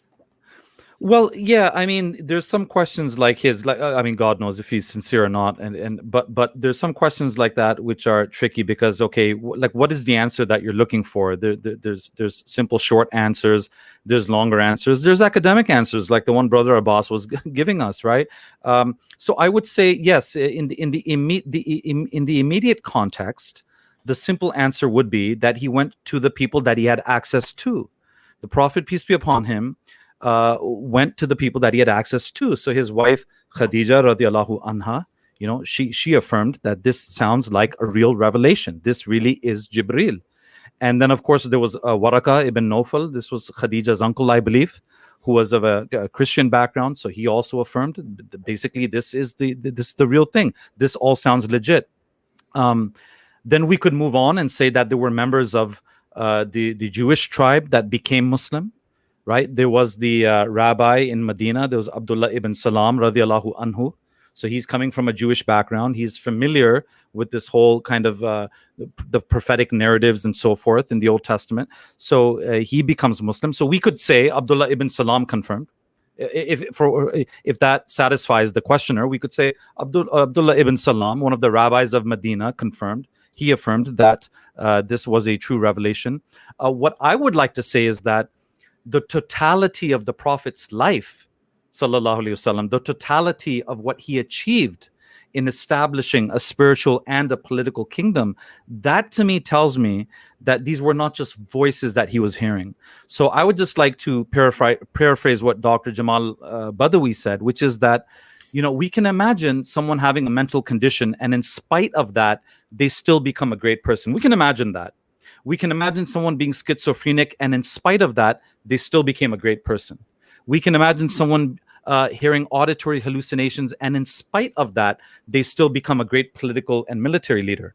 But what's much harder to imagine is that someone became a great political leader because of their schizophrenia.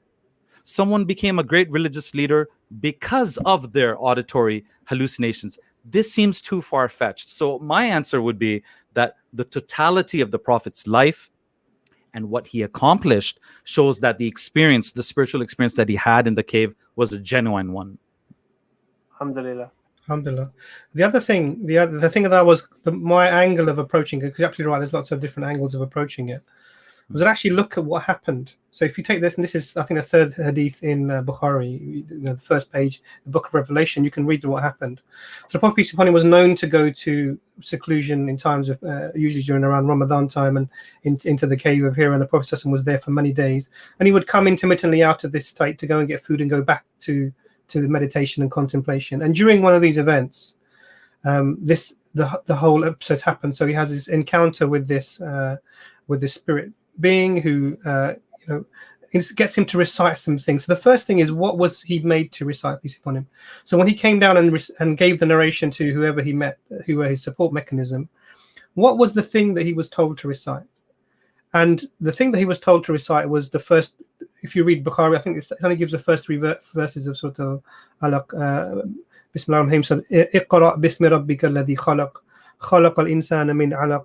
And I think that's really what it goes there. Some people say it's maybe the first 5 verses or whatever, but even the first thing that it says, Iqra bismi rabbika alladhi khalaq, read in the name of your Lord who creates. Now within that statement itself, this is a finger pointing that this is something from the divine, because there is no other Lord who creates, really. There is, and even the pagan Arabs had a concept of Allah. They understood this. Their main problem was they were going to Allah via their other gods because they didn't feel they could go directly. They had to have intercessors. So they had this concept of the ultimate being Allah was already amongst them. This is already there, which is why the father of the Prophet peace be upon him was called Abdullah. This is where that name comes from, because they had this understanding from their heritage from Abraham peace be upon him.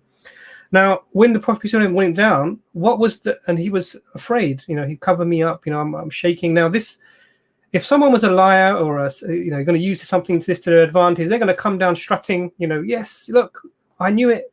I've been chosen. But he did the opposite. He was uncertain what had happened to him. The event had shaken him, and psychologically, as Brother Abbas was saying, this is quite telling of someone who's a truthful individual. Now, the reply of Khadija radhiyallahu anha speaks to what Brother Sadat actually just said. Look at the life of the Prophet peace be upon him. What did Khadija say to him, radhiyallahu anha? She said, and he, because the Prophet peace be upon him said that I fear that something might happen to me. Now, Khadija radhiyallahu anha, she replies, and I'm paraphrasing, never, something along the lines, never by Allah will Allah disgrace you, because, and then she lists some qualities. You keep good relations with your kin, you help the poor and the destitute, you serve your guests generously, you assist in the ones who are, and this is talking about God would not allow something terrible to happen to you because you are such a good human being. So this is testifying to the character of the Prophet peace be upon him. And then they go and see, I think it's the cousin or the uncle of Khadija radhiyallahu anha, who was one of the 4 Hanif. So there were 4 elderly people, because at the time of the Prophet peace be upon him, Waraqah bin Nawfal would have been in his 80s, late 80s, something like this, already blind in his sight, and so maybe cataracts or whatever that was. But there were 4 people who, looking around at the pagans when they were youths, had decided not to follow this idolatry they were seeing, and they were going to worship the religion of Abraham alone, even though they had no guidance. So they were called Hanifs, they were monotheists on the way of monotheism.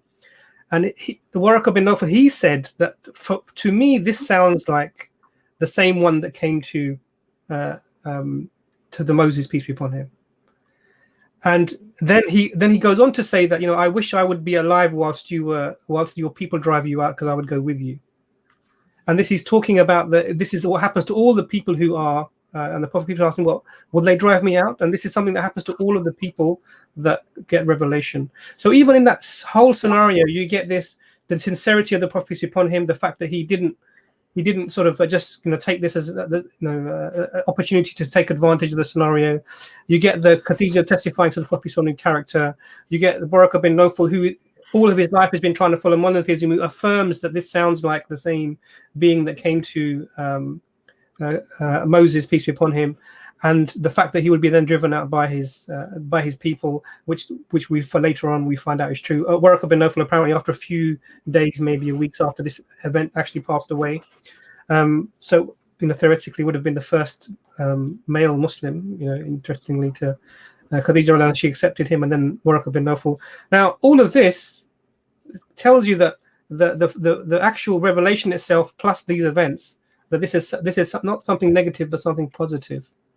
And this is unfortunately the people try and get this idea that no one knew. But later on we know that Jibreel alayhi salam, the angel himself, actually told him who he was. The Quran specifically mentions the name, that this is who the revelation is coming by. So there's not an ambiguity, and it's not restricted to one revelation. This is a revelation over 23 years. But I was just trying all of this together. Sorry, brothers, I went on for a bit. No, you didn't. But just to read from Surah 2, Ayah 97, say, whoever is an enemy of Jibreel should know that he revealed this, meaning the Quran, to your heart by Allah's will. So all you had to do was go 96 verses into the second surah and read it directly. I'm reading from Dr. Mustafa Khatab's translation. An additional thing here is, I just want to point this out. The Prophet, peace be upon him, and you are quite correct, Dr. Imran. I was in a meeting with Brother Sadat and his wife at a center here in Toronto a couple of years ago when I first came. And I believe this is the first topic that we ever discussed with a group of Christians, actually. And the exact answer that Dr. Imran gave is the answer that Brother Sadat's wife also gave, and it speaks to the... Yeah. Do you remember, Brother Sadat? Yeah, we had to answer because back then we couldn't understand your accent, so we were doing most of the talking about them. Yeah. So, Brother Sadat, is it true that, mashallah, the wife has got the brains in the family then? Isn't that always the case? But if I may, another very touching and important episode from the Prophet's life, sallallahu alaihi wasallam, is the death of his son Ibrahim, right? I remember Gary Miller made this point and it really stuck with me, right? Which is that, some of the Sahaba come to the Prophet and there was an eclipse of the sun, and so they say, look, you know, even the heavens are mourning, heavens are mourning because your son has died. And the Prophet, peace be upon him, says that no, this is not connected with my son's death. This is just a natural phenomenon that Allah has made. The point being that, yeah, if he was someone who was God forbid he was insane or mental or something like this, there's no reason why he shouldn't just go with the flow here and say, yeah, wow, absolutely, look at that, you know, there's an eclipse of the sun because even God is upset that my son has died. And also, if he was a pretender, he was a demagogue, he was you know, a fake prophet, God forbid, same thing applies. He would go with the flow and say, well, there you go, I mean, that proves I'm a true prophet. My prophethood is genuine. So his reaction, and there's so many episodes like that in the Seerah, that to entertain the possibility that this was just an auditory hallucination or some kind of demon, it doesn't add up. It doesn't make sense. Also said that, you know, I mean, I just sort of Wikipedia'd Leslie Hazelton. She's got 2 degrees in psychology, one from the Hebrew University in Jerusalem. She's a very respected author, a very respected academic. You know, she's incredibly talented. And when you look at, for example, her TED Talks, they're quite amazing. And I'd urge the people to watch some of her TED Talks. Now, if somebody's genuine and they come over and they say, look, who verified this? And then you say, look, here's an authority, you know, an agnostic Jew. She has 2 degrees in psychology. She studied it from a psychological concept and also assessed it as is this sort of reasonable, and is this what you would expect? He doesn't want to deal with that. He doesn't want to hear that. He doesn't want to have to engage with that. What he wants to do is make sort of anecdotal, subjective arguments to try to build an art. And I just don't understand the disingenuousness of some people. They just don't want to deal with academics. They don't want to deal with research. They don't want to deal with professional opinions about things.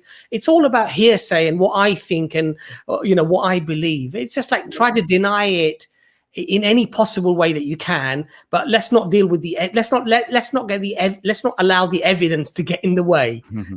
That's what I'm sort of hearing, you know. Yeah. But Hamza, you know, please work on your Punjabi a bit, you know. Yeah, well, I had to G, like 20 times. That's all I was hearing. No, well, here's the thing: you see, some people in the comment section, they're not really, they realize what I did, and I hope you guys don't think I was rude. But I have a built-in troll alert, and as soon as I smell that insincerity, it starts getting peeled, and then you realize that they're trolling. And someone warned me he's been on another stream cursing the Prophet. I've just found videos of him on other channels where he's doing like a 10,000 challenge to Muslims.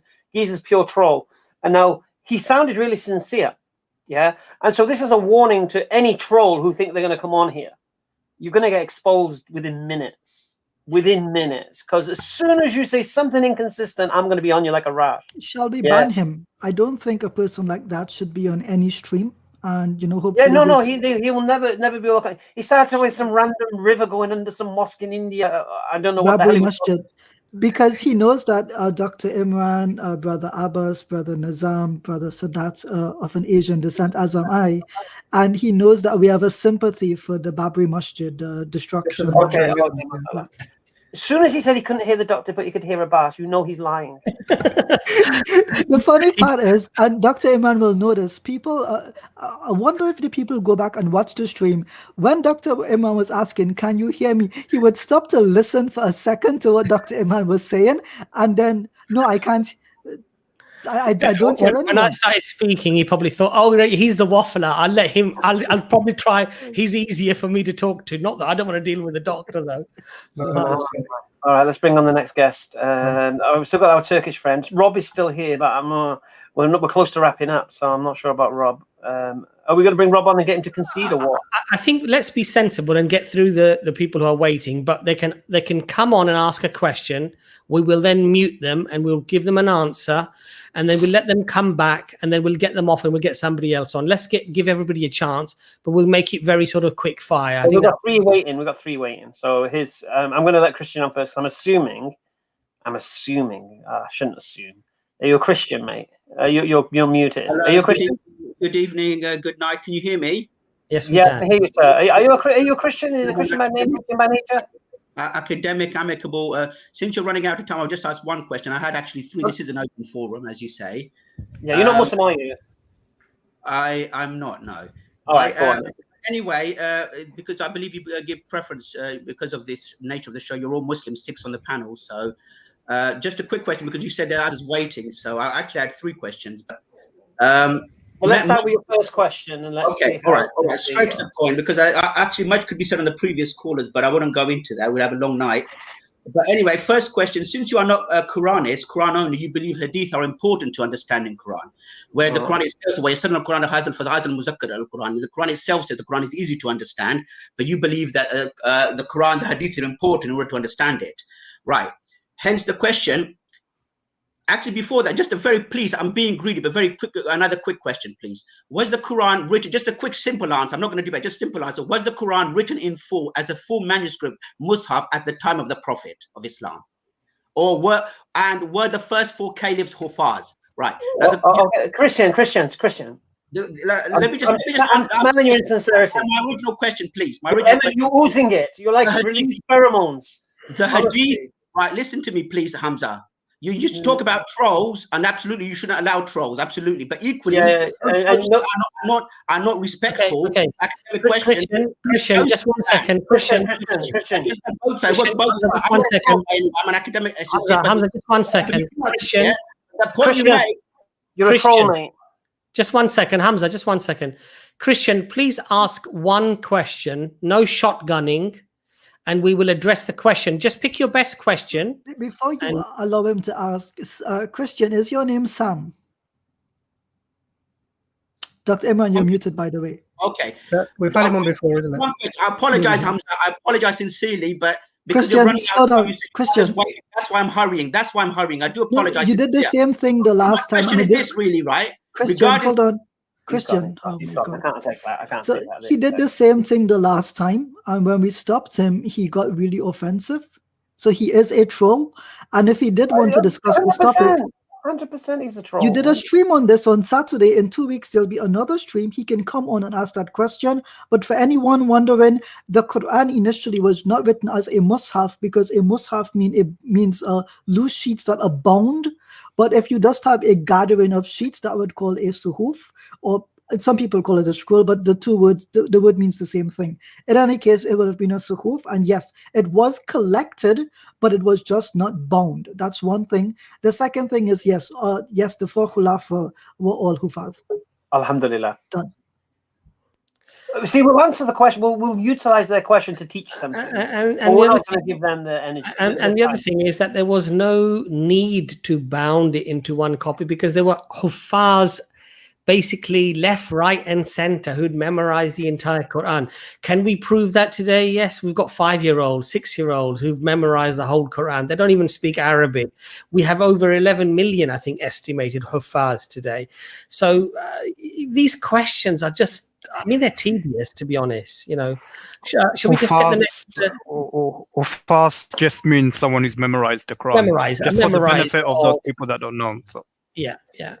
All right. Here's Rob to concede he was wrong about his claims with regards to embryology in the Quran and to demonstrate his intellectual honesty. Isn't that right, Rob? Yeah, can you hear me? We can hear you. Can you hear me? Yeah, hi, Rob. Yeah, okay. Yeah, just wanted to say to Ijaz very quickly, I was disappointed with what happened on the previous stream at SE Dawa. Anyway, just changing the subject, I wanted to say condolences to Darren regarding his mum. Oh, thank you. That was I appreciate that. Okay. All right. And so the just very. I want to concede you was wrong with regards what the Quran says with regards to embryology, isn't it? No, because all the tafsirs confirm what I said. Rob, regarding coming from a woman's chest. You had a detailed explanation. All the tafsirs. Rob. All the tafsirs. Rob, you had a detailed explanation. Even Ibn Kathir. You had a detailed explanation on everything you said. Rob? One of the tafsirs gives a complete description. So it's shocking. But guys, can I just the one question? I wanted to. 1 second, Rob. I want to take a consensus here. Are we going to allow this? that he comes with a point, you refute it thoroughly in detail, and then he's allowed to come on, ignore everything you said last time, and come with another point that he's gonna do exactly the same with. Do we waste our time? I don't know. Let's let the audience decide. I want to see what the audience will do. Thumbs up to have him stay on. I think thumbs down to have him go. What is incredibly frustrating is that Imran even showed diagrams. Yeah, I'm just going to remove you for now, Rob. And he showed exactly what's happening. And then he showed him the grammar of the word. He showed him the lexium, the dictionary that translates the word. And this was, I think, hundreds of years ago, right, Imran? The actual, or in the 18th century? What was it? You're muted. Sorry. Yeah, 1800s. I mean, it's disingenuous of this gentleman to be still harping on about the same thing. Right. And despite going through all that, subhanallah, he's coming on and he's saying, no, it's still what I want to believe. I don't know. Is it possible to make a clip of what Brother Imran shared last time about the embryology? Yeah, we should have done that. Did we not do that? We need to do that. That's in the pipeline. I think it's going to happen, yeah. Yeah. We need to do that. So for now, Rob, sorry, mate, until you concede you're wrong on basic demonstrated points with empirical evidence, we're not going to waste time with any more of your nonsense. Okay, so we'll get Red Pen on next. Red Pen, can you ask your question? I think Red Pen's a Muslim. Is he? Yeah, I think so. Red Pen, are you Muslim? Assalamu alaikum. Brother, I'm just going to remove you. Yeah, no problem. You can move me. Sorry, just for now. Okay, I've removed the link now. So that's it. Now we've got 3 more guests, and then we're going to knock it out. Jude, welcome. Hello, can you guys hear me? We can hear you, sir. Hi, good. Happy Sunday. How you guys doing? Fantastic. Happy Sunday to you too, sir. Good. Yeah. Well, first of all, thank you so much for having me. I got a couple of questions. Yeah, I'll just try to go through them. Hopefully I got enough time. But first of all, I am a Christian. Let's see. So first of all, I'm not really attacking you guys or anything. I'm not attacking the Muslim people, but because I'm a Christian, I do go against ideologies of Islam. So from my point of view, I do believe that Islam is not the true religion. Therefore, it's not the religion of God. So if it's not the religion of God, it must be a religion created by Satan. Yeah, I do. Yeah, okay, that's a very fair point. Yeah, and we believe Christianity is also not the religion of God. Thank you. So that was my question. So you guys believe that Christianity would be kind of like Satan's religion, also like a religion created by Satan? I'd say a religion corrupted by Satan. Yeah. We wouldn't say created by Satan, but people make mistakes to get misled, and Satan could have had a role in it. Simply corrupted, deception. Yes. Created. We don't believe it's the truth. Okay. But the thing is, Christianity came. Okay, so. Correct me anytime you guys want, because I'm not really good with Christianity history either, or even Islamic history. So you don't know your history as a Christian? Well, not too deep. No, unfortunately not. I should. Well, why do you believe it's true? I have my convictions. I have my reasonings. Yeah. Well, like main reason would be like Jesus, of course. Okay. Anyway, tell us what you're going to say. Yes. So you do know who we are, don't you? I do. Hamza, I do. I seen your videos. Okay. Hamza, I seen your videos. Is us? Yeah. Cool. The second question I want to ask is, so Jesus, he came with the message. So you guys would believe that when he was here in this world, the message he brought was Islamic belief, not the Christian belief, but the Islam belief, correct? We believe Jesus taught there's only one God and to worship him. Okay, and it's not the same Christianity, it's not the same Christian belief that we know right now. We don't believe Jesus taught he was one part of a co-equal Trinity, nor do we believe that he died for the salvation of sins of mankind. And we don't believe the Holy Spirit is also co-equal to God, which are the doctrines of Christianity. Which, and I'll go as far as saying this: Christianity's got nothing to do with Jesus. Okay, then may I ask where the teachings of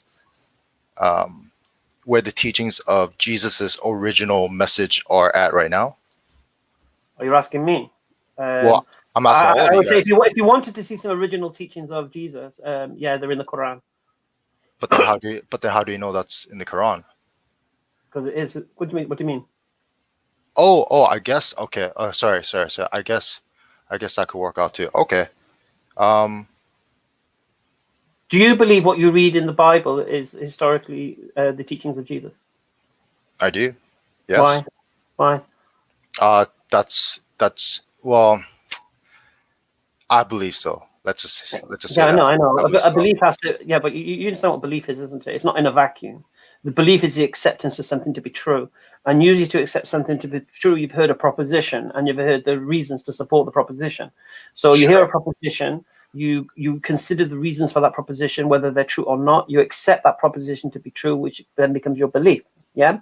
So belief is not in a vacuum. So for you to believe something to be true, there needs to be reason. Just in the same way that if you believe something to be true for a particular reason, and that reason is countered by overwhelming evidence to the contrary, your belief then becomes delusion. So you can have a belief as much as you like, but as far as it's concerned with regard logically, it's a delusional belief. It's just a delusional position. So to determine whether a belief is true or delusional is based upon the support mechanism for that belief. So if you say you believe something to be true, what are the reasons supporting that thing so you believe it, you accept it to be true? I see. In that case, does a personal anecdote work, like a personal experience? Well, the problem you have with personal anecdotes, I'll explain it to you. I've had Christians tell me in the past, that the Bible, what it says has worked. They've seen it working in their life, and they've asked, right, and they've asked Jesus for help, and they feel that they've had a response. They've prayed in the name of Jesus and good things have happened for them. And so they attribute this to Jesus. Okay. So they use this as a criterion for truth. Now, the problem you have with that is you believe Islam is from Satan. You believe it's all corruption, deception and such. Okay. I pray in the name of Allah. And I believe things come true for me because I pray to Allah. Yeah. I see things in the Quran that I see happening in my life. Mm-hmm. Therefore, I have anecdotal experience also. So you have anecdotal experience. I have done anecdotal experience. We can't use them as a truth criterion because they're complete opposites. They can't both be true. So if you've had a nice experience through the teachings of the Bible and believing in Jesus, that can't, and I've had the same thing in believing in the Quran and Muhammad, peace and blessings be upon him, but they can't both be true. That means that can't be a criterion for truth. So no, anecdotes don't work. Gotcha. Okay, Hamza, that's a good point there. Yeah. So what you need to do is this, because I'm pretty sure you believe Jesus said certain things, you believe Jesus was on the cross saying these things, you believe Jesus taught his disciples certain things. So what you need to do then is explain why you believe these things happened in history. So why a physical walking, talking Jesus said these words, that you take these words and you create theology and a faith based upon them. Okay. Why do you, what is it about what you read in the New Testament confirms to you this is a historical, reliable source of information? Okay. Well, can we talk about the crucifixion then, real quickly? Well, if you're going to talk about the crucifixion, how do you know about a crucifixion? History. Based upon which history? Based upon the Bible and based upon, sorry, I do not remember the exact name, but... Are you going to quote Flavius Josephus, yeah? Some Greek name, something like that. Not Greek, it was Jewish. Here's the thing, you see, you did say you knew who you were talking to. If you go to E.F. Dawah, we've done a whole stream on the crucifixion outside of the New Testament and within the New Testament, testing the historical claims. Okay. So we've looked at Flavius Josephus and Tacitus, and we've analyzed everything from it. And then when we did an internal search, so we went through all of the Gospels with regards to crucifixion. And it's been done in detail, and I don't think we need to reinvent the wheel at this point. I think you could easily, and that's for anyone. Go to E.F. Dawah, go to the live streams on the Bible, and this was the origination of our whole stream a year ago, mashallah. A year ago in March, when the lockdown came, we started with the the historicity of the crucifixion outside the New Testament. And like I said, we went to the non-Christian sources, and we found out actually if they said what they said, then that would have made them non-Christian. They would actually be Christian, because no Jew would call Jesus the Messiah. He would have to be a Christian. Therefore, it's not a non-Christian source. So this is the whole point. Anyway, it's been done in detail, and then the manuscript evidence to support that, because I'm pretty sure you yourself said you don't know the history behind what you believe, and you're just believing it. And I think if you did an investigation into that, I think you'd be surprised that actually you don't really have a foundation. I mean, I'll ask you the basic fundamental questions I ask any Christian. Do you believe the authors of the Gospels were disciples, eyewitnesses of Jesus, writing what they wrote, inspired by the Holy Spirit? Sure.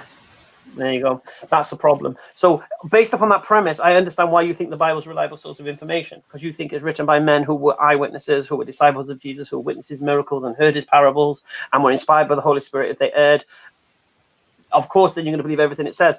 But there's no but for that premise, there's no support whatsoever. It's actually against it. So according to your Christian scholarship, the authors of the Gospels are anonymous. Okay. Okay. But then, okay. So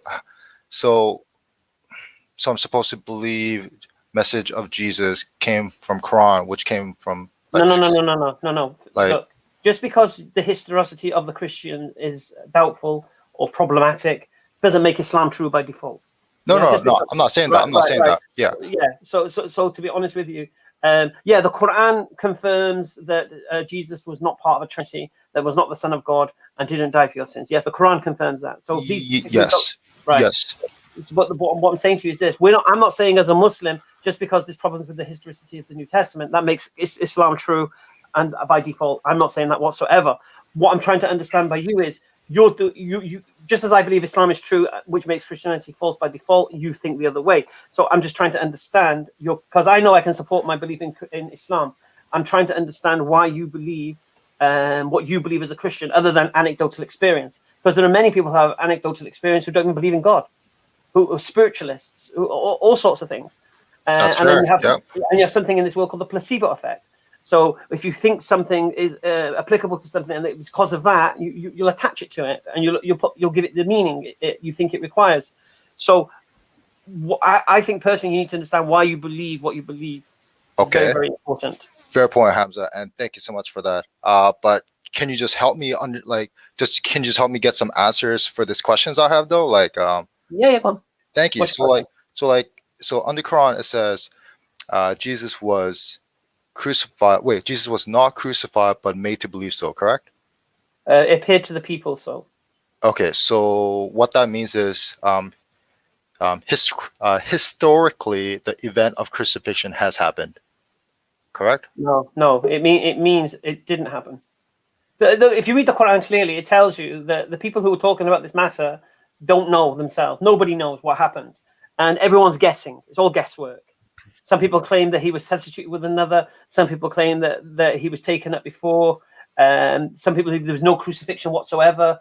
So, see, if you read the Quran verse, what does it say in the verse before it? You see, the beautiful thing is this verse is wiping out Christianity without even addressing Christians, because this is talking about the Jews and how they're boasting about killing Jesus, and Allah saying they didn't kill him. So these people are boasting they killed Jesus, and so they didn't kill him. No, they crucified him, but we raised him to us. And anybody who speaks about this matter are in conjecture or all guess. It's all guesswork.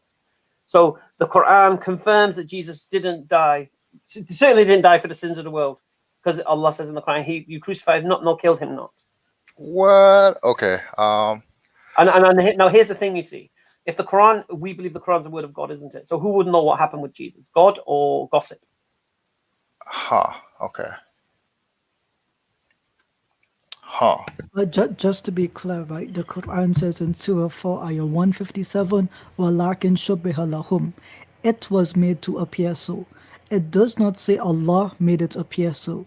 So some of the opinion that because it does not name Allah as the cause or the reason for why it appeared so. I'm sorry about the background noise. I just realized my heater was on because it's pretty cold here in Canada. Brother Sadat can chill out with a shirt, but I'm like freezing to death here. Come to Vancouver. Yeah. So Yeah, who wants to go to like COVID capital of Canada? Sorry about that. That's okay. That's okay. Right. Yeah, so it was made to appear, so it can mean a number of things, but I generally think the most likely conclusion is that it or the narrative was made to appear so as if Jesus Christ did die upon the cross. Now, from an eye of history, on a scale of probabilities, they would probably say it's more likely than less likely that he did die by crucifixion, because that's what the gospel narrative would indicate. Whether or not that narrative is accurate is a whole other question as to its historicity. And as it turns out, there's a small channel called EF Dawa, and they have a playlist called the Historicity series. Yeah. And on that playlist, I think the first few episodes were on the crucifixion. So if we could probably link you to it. You're on this channel right now, by the way. So you're on EF Dawa. Just go to our playlist, the Historicity series, and you'll see it there. And you'll see that we go through Josephus, we go through Tacitus, we go through all the early biblical manuscripts. Yeah, start with that. Yeah, you'll have fun. Trust me, I had fun. And I think at this, what's your name, my friend? My name's Jude. Hi. Yeah. What I would do at this stage, Jude, I would leave it at that. Yeah. I'm okay Go with that. away, watch those things, get a pen and paper out. Yeah. Yeah. Then come back. Sounds because, good. Yeah. All right, my man. Lovely chatting to you. You too, guys. And we'll see you next time. No, All right. seriously, Jude. I look forward to speaking to you next. All right. God Take care, bless you dude. guys. Thank you. Ta-ra. No. Nazem, do you want to add anything to that? Because you haven't really said very much today. No, he was breathing a lot, but apart from that, You're just doing the heavy breathing, man. That's true. Okay, I'll put my mic down now so I can speak. Yeah, so what we'll do, we'll yeah, get- Jude. Go on, Nazem. I just wanted to invite our friend Jude.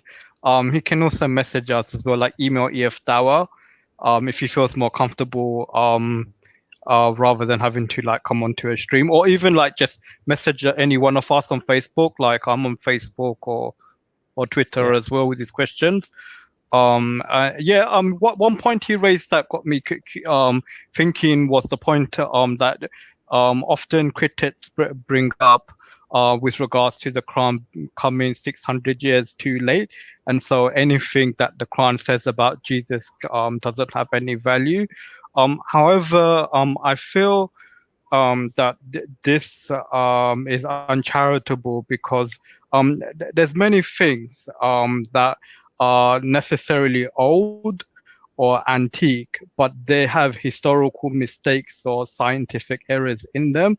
And you can have like a historical study or investigation done millenniums or hundreds of years later, and the conclusions that historical study comes to may actually be more reflect more accurate and true conclusions than some of the conclusions that people may have come to in the past. So even though the Quran may come 600 years after now the events of the life of Jesus, in terms of what the Quran concludes about who Jesus was, his position, those conclusions may actually be accurate, more accurate, especially nowadays, where people more and more are now becoming more interested in the quest for the historical Jesus, who was Jesus before even the New Testament Gospels came to be written. And scholars independently, regardless of what the Quran has said, are coming to conclusions which are close to Muslim claims about Jesus, such as Jesus being a servant, a human prophet of God, and having like an apocalyptic or end time type message. And indeed, the Quran is also apocalyptic in its tone.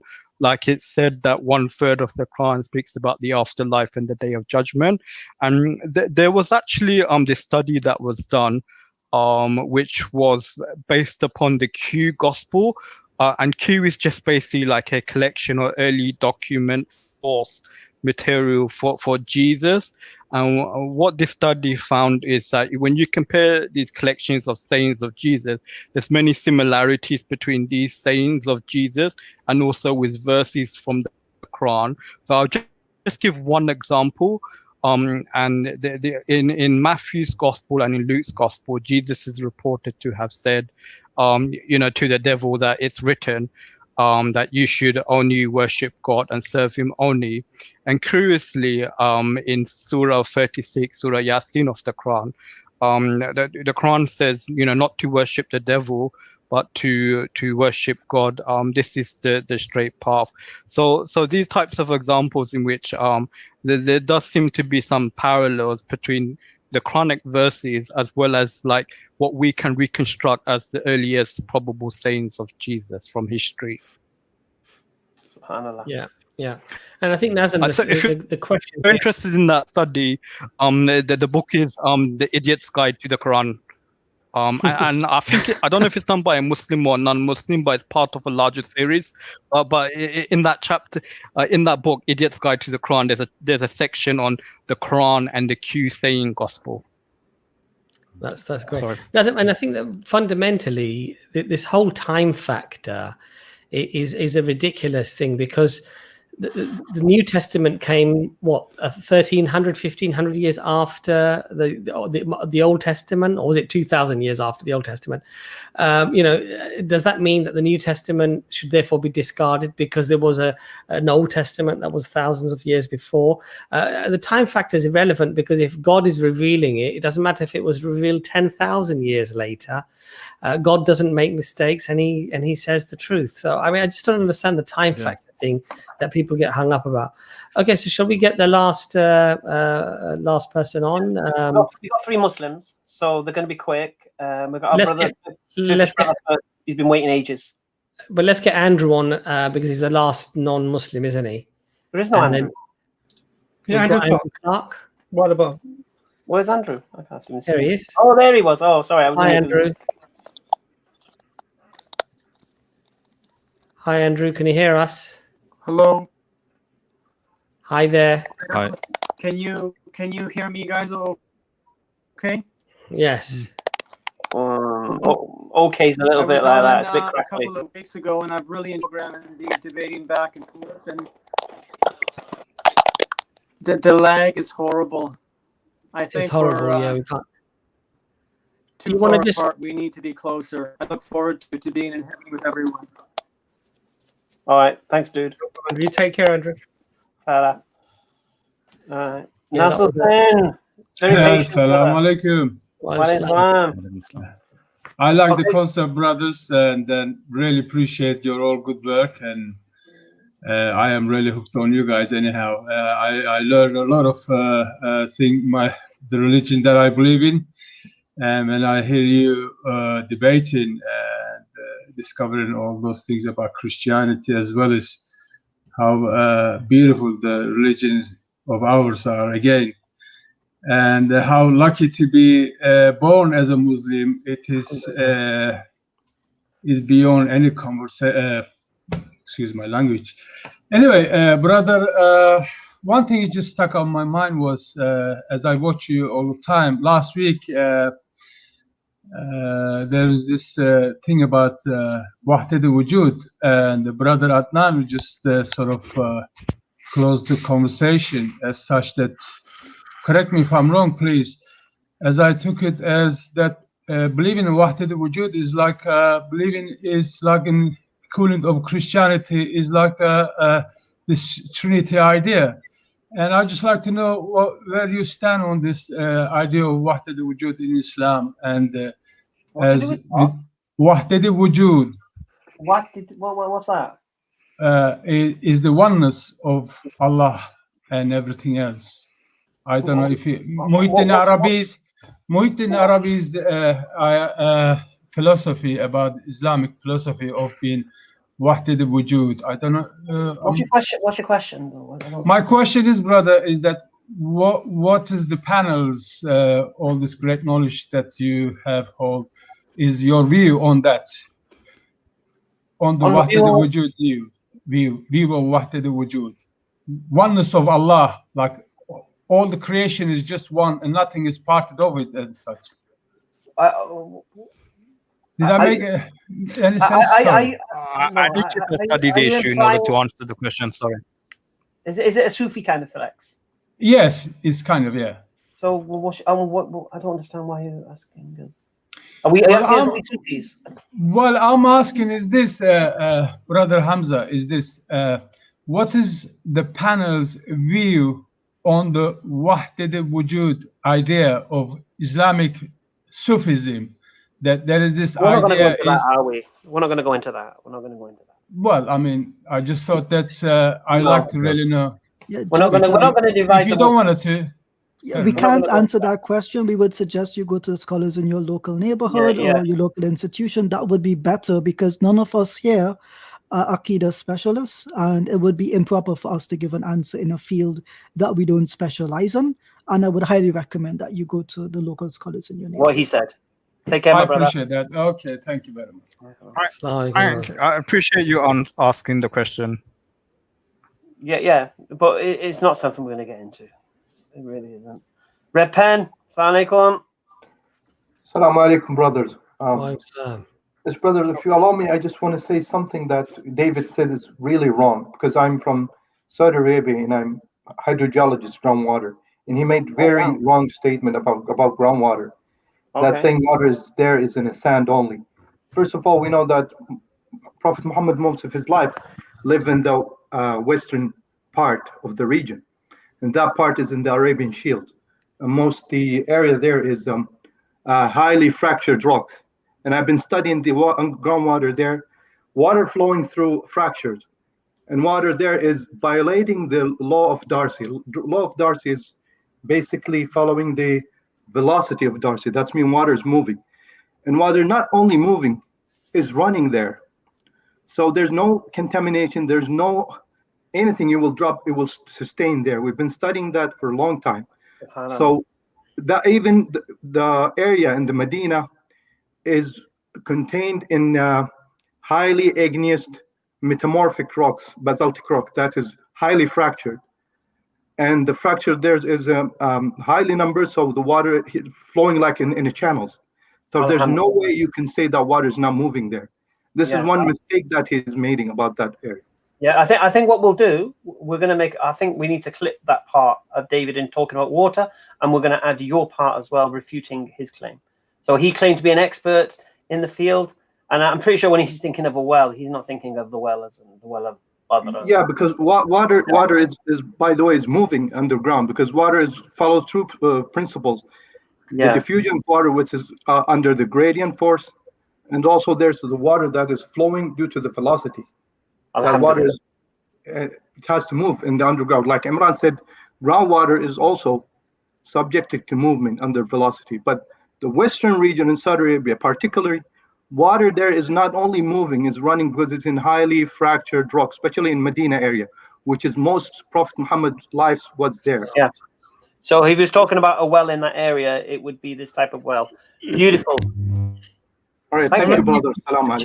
You've changed your picture. You used to have what I thought were the quantum fields, where you told me there were fluid levels or mechanics or something like that. Oh yeah, that was the groundwater modeling because this is my special. I'm doing groundwater modeling, which is studying the water flow. Yes, you were the guy we needed to respond to David. You have responded to David and been on to him, and not just responded to David, because this is not just David. David's not just come up with this in a vacuum. He's gone to non-Islamic, anti-Islamic sites, finding arguments. He's seen something about water, thinking he's an expert in water, and he thought he had something. Now, this question could trouble Muslims who are watching, thinking, wow, that doesn't make sense. Why would you drink water? And mashallah, now everybody will have an answer because of you, Red Pen. Salam alaikum. Thank you, brothers. Salam alaikum. Mashallah, that was beautiful. I like that. Make sure, Anas, clip that, attach it to the part with David and water, and then we call it David knows nothing about water, even though he claims to be an expert. But this is the worrying thing. You get people who come on and they'll say, "Oh, this is my expertise. You know, I've been doing this and I've been studying this." That. Now, he read something. He could have easily accessed papers, accessed information about wells around Medina, wells around Mecca, and whether they were filled with aquifers or flowing water or underground rivers or whatever it might be. But they don't bother to do the experts, yet they do no research whatsoever. They just presume it must have been stagnant. I mean, what was he expecting? Somebody just dug a ditch and threw a whole lot of water down the ditch. I think he's thinking, well, with a bucket. Honestly, to be honest with you, everyone's getting watch the dog while you bring it up. Yeah. Anyway, last one. Brother Ismail. Assalamu alaikum. Oh. Assalamu alaikum, brothers. Nice to see you all. Yeah, brothers, I've just got a quick question for you, or I just want to know your thoughts on this question that I would put forward to a Christian. I don't want to come across like an idiot. They may be able to answer it very easily or whatever, but they say there's three equal parts to one entity. They claim the Trinity. So could you say one of them will be a bit more powerful than the other? Because you can't split something into 3 equal thirds. So one of them will be 33.34%. So does that make one of the parts of the Trinity a bit more powerful than the others? No, they're not saying that. You'd be misrepresenting their position, to be honest with you. They're not saying it's one being divided into 3. They're saying it's 3 beings that make up one whole. They're not. Yeah, you'd be misrepresenting their position. I wouldn't go that way. Oh, okay, fair enough. I just want to say as well, I've been watching you lot for 3 to 4 years, and I've watched more or less all the videos on EF Dawah, and I appreciate you guys. And honestly, you've changed my life. I've never had any doubts on Islam ever. Like I hear it sometimes. Some people say they've had some doubts, so I've never experienced anything like that. But mashallah, the information you put out there is second to none. So I just want to say I really appreciate you guys, and Jazakallah for all the streams and all your time. Jazakallah khair, brother. Really appreciate it. Ismail, before you go, Ijaz, can you just give him the verse or Nazm where Jesus says the Father is greater than the Son in the Bible? Is it John 10:30? The Father is that's not the verse. Nazm. No, other side. That Nazm. I don't think we need to quote the New Testament. Is it? No, I think Brother Ismail wanted to know what he could actually say. Just say why the Bible's reliable source of information. No need to go into the mechanics. Yeah. Anyway. All right, brothers. Appreciate you all. Yeah. Not a problem. No worries. Take care. So John 14:28. 14:28. John yeah. 14:28. Excellent. More now. Where did they sneak in? Oh, they snuck in afterwards, Hamza. So is that it then, yeah? All right. Sorry, Shwaib and Fawad, another time, inshallah. Jazakallah khair for everybody who watched. I haven't looked at the calendar. What we got on Thursday? Yeah, Dawah. So it's going to be Dawah Clinic, I think, but we can double check and we'll let you inshallah. Muslims, it's your time. It's your time to shine. Alhamdulillah. Dawah Clinic is for the Muslims calling in, so not non-Muslims. It's for Muslims, mashallah. Any Dawah dilemmas you have or any questions about Islam that have been troubling you and such, we're here for you guys. Alhamdulillah. And then on Friday, there's another arena on Hamza's Den. I'll tell you the illustrious guest, I think. 1 second. It is Sheikh Uthman is back in the house. Brother Yusuf Ponders. Brother Ijaz, you're on this Friday, inshallah. Oh, thanks for the reminder, because I wouldn't have remembered. Yeah, and Mansoor, alhamdulillah. So that's going to be a good one. I'm familiar with that guy. Is he new? I think so, yeah. Got a channel called Dawah Wise or something? Oh, yeah. Alhamdulillah. So that's happening on Friday. And then anything else, we'll let you know as and when. Make sure you've all liked, subscribed, share this stream to people who are non-Muslim, who think they could benefit from it, inshallah. Become members, support the channel, mashallah. Get access to all the emojis and such and all the perks of being a member and just being part of what we're doing, part of all the shahadas, part of all the dawah, part of all the nasiha, all the people accepting Islam. You receive a portion of that, alhamdulillah. Until next time, assalamu alaikum.